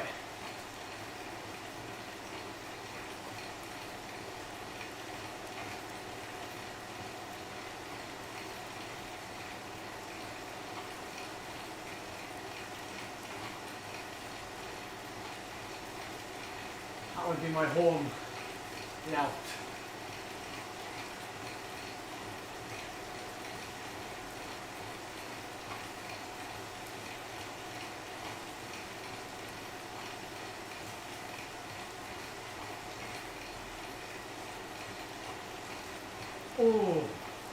Yikes.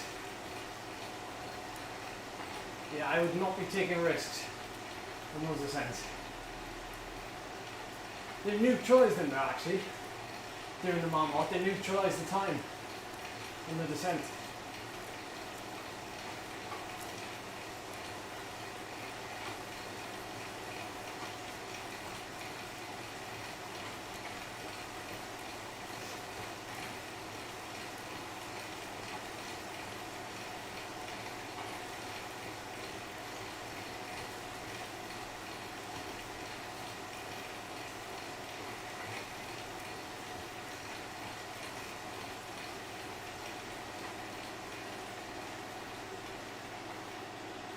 A little bit of a downhill.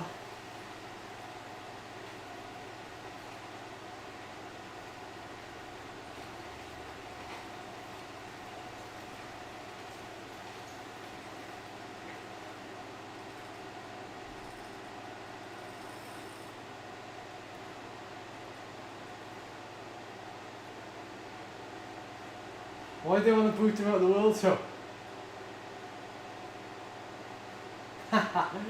Yes, cute. We're just coming to the end.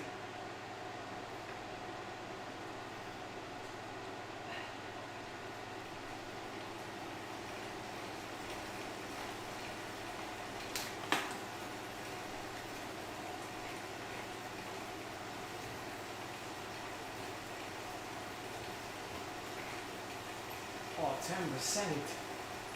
What is going on?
Yes, nails.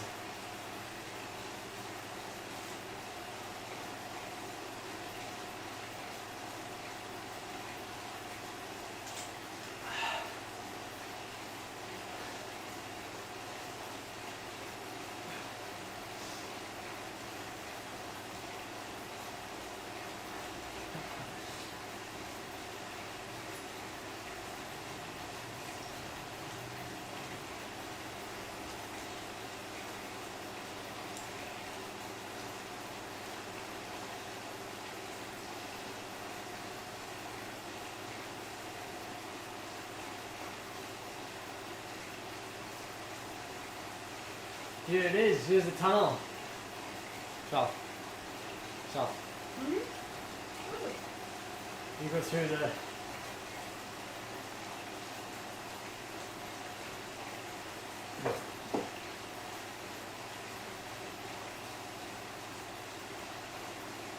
Oh, this is cool.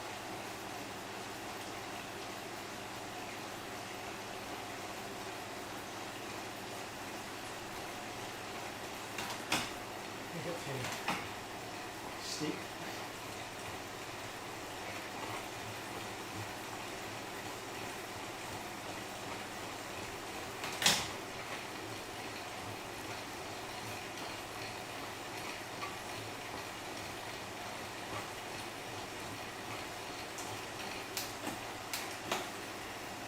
Oh.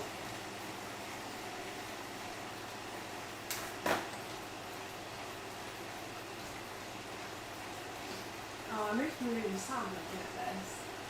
Why? Because it reminds me of riding outside in like Tenerife or France and Portugal, and you just want to go back.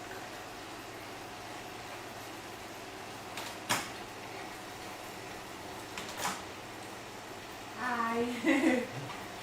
Well, I've got blueberry in my teeth. Right, I'm gonna go and jump in a cold shower because I'm like so warm.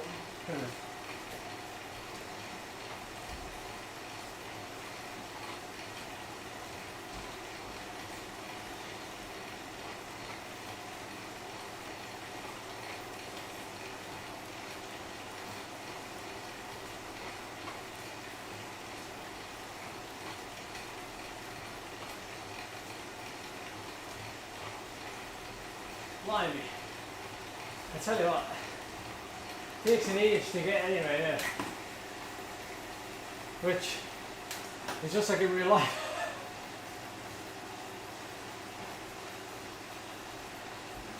It's weird, isn't it, when you ride on Zwift? I think you don't appreciate how long it takes to get places.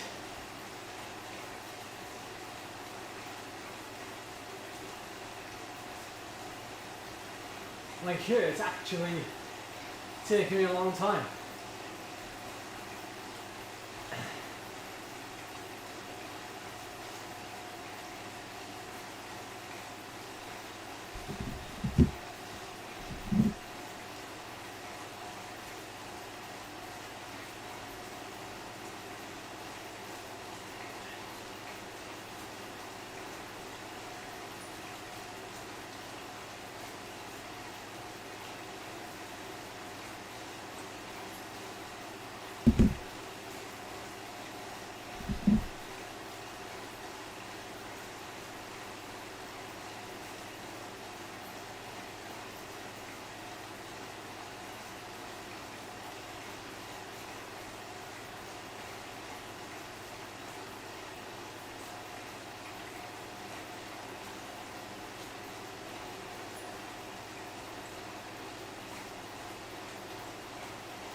Ah, we're on another climb.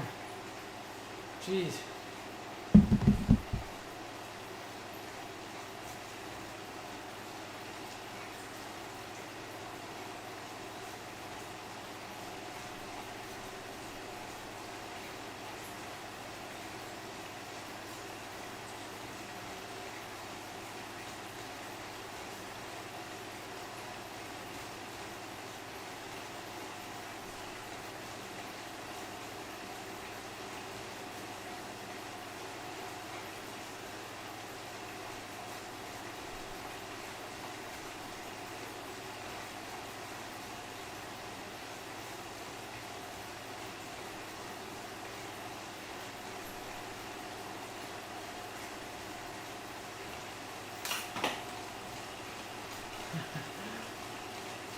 It is a bit heavy, Tom.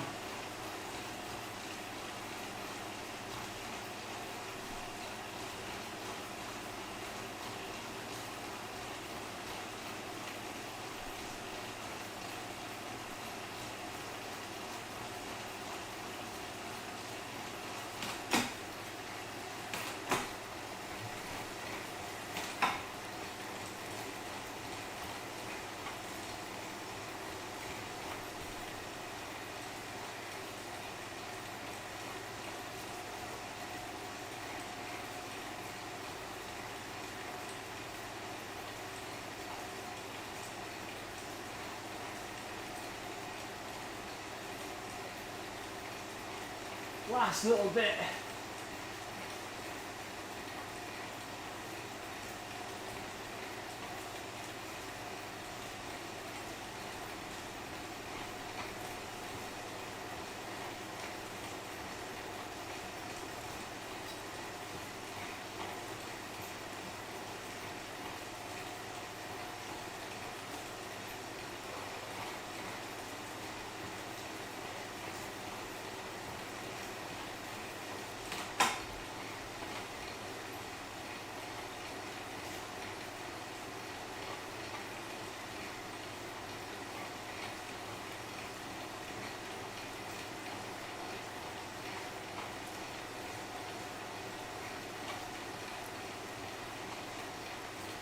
Yeah, it's getting warm in here now.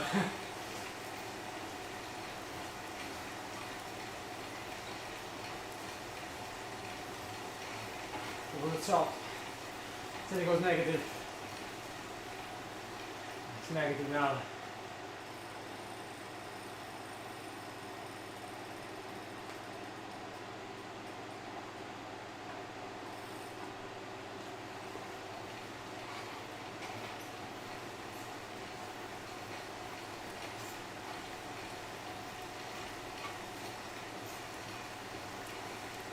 Sprint, sprint, sprint.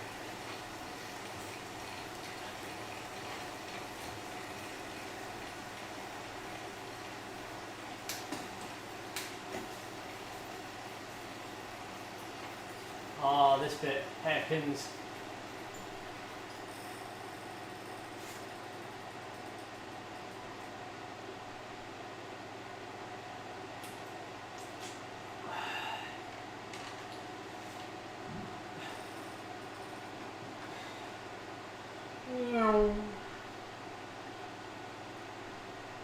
Whoa, what's the concrete blocks, dude? Phew.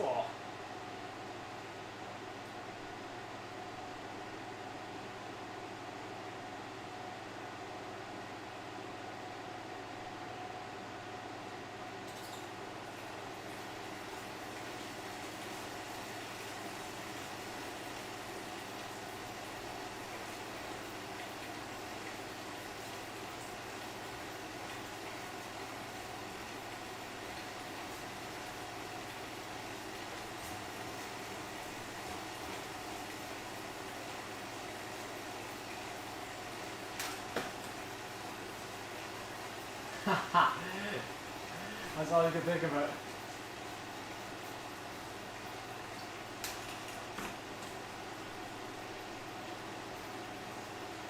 Just a little bit further.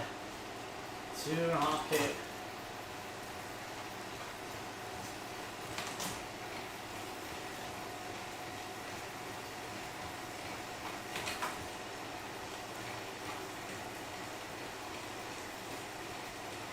Yeah, I went through the tunnel, Steve, yeah. It was pretty cool, actually.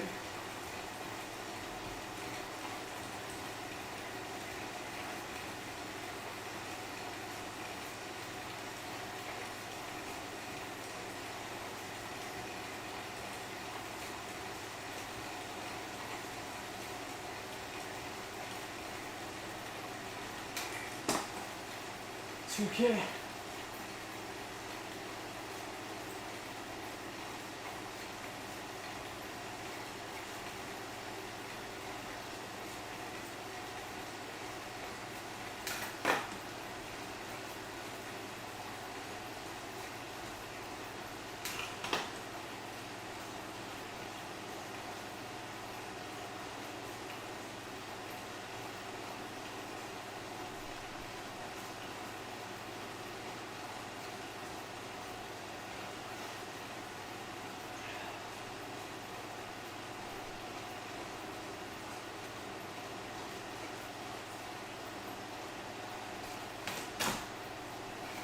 Last little Kickr.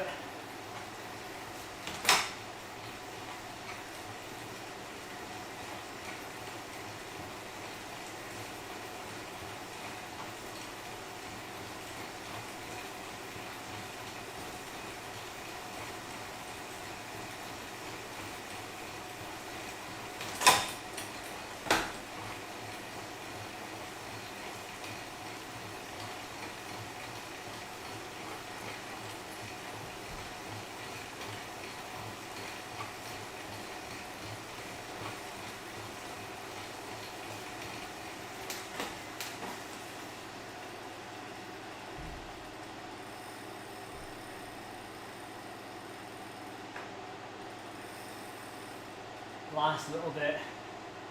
And descend around the corner and we'll be able to see the lighthouse. If memory serves. There it is.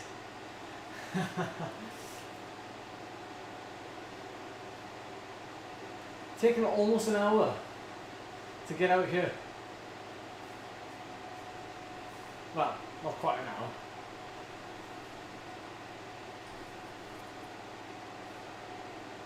It does in a way, doesn't it?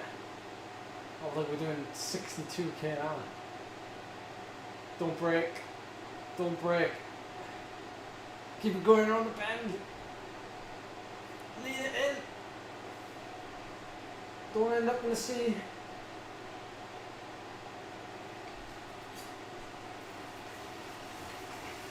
Epic.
Here we go, last couple hundred meters.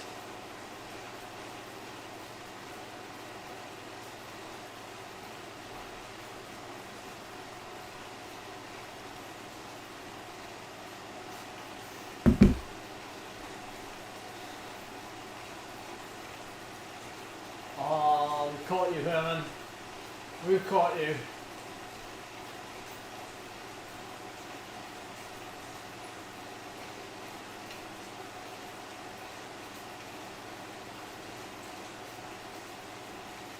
Here we are. We made it. I hope the cat's open.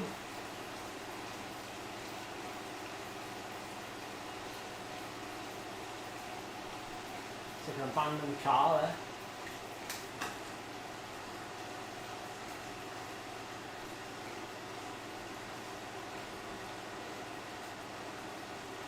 Epic. Epic. How do I stop? No.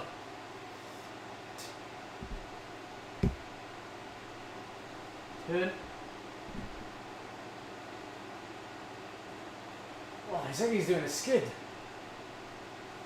Oh, there we go. We've stopped. Amazing. What a view.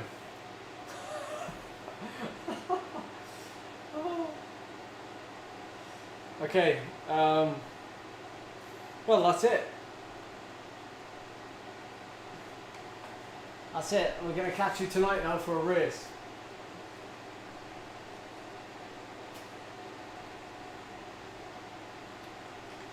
On Zwift. So, I will see you then for a 6:55 start.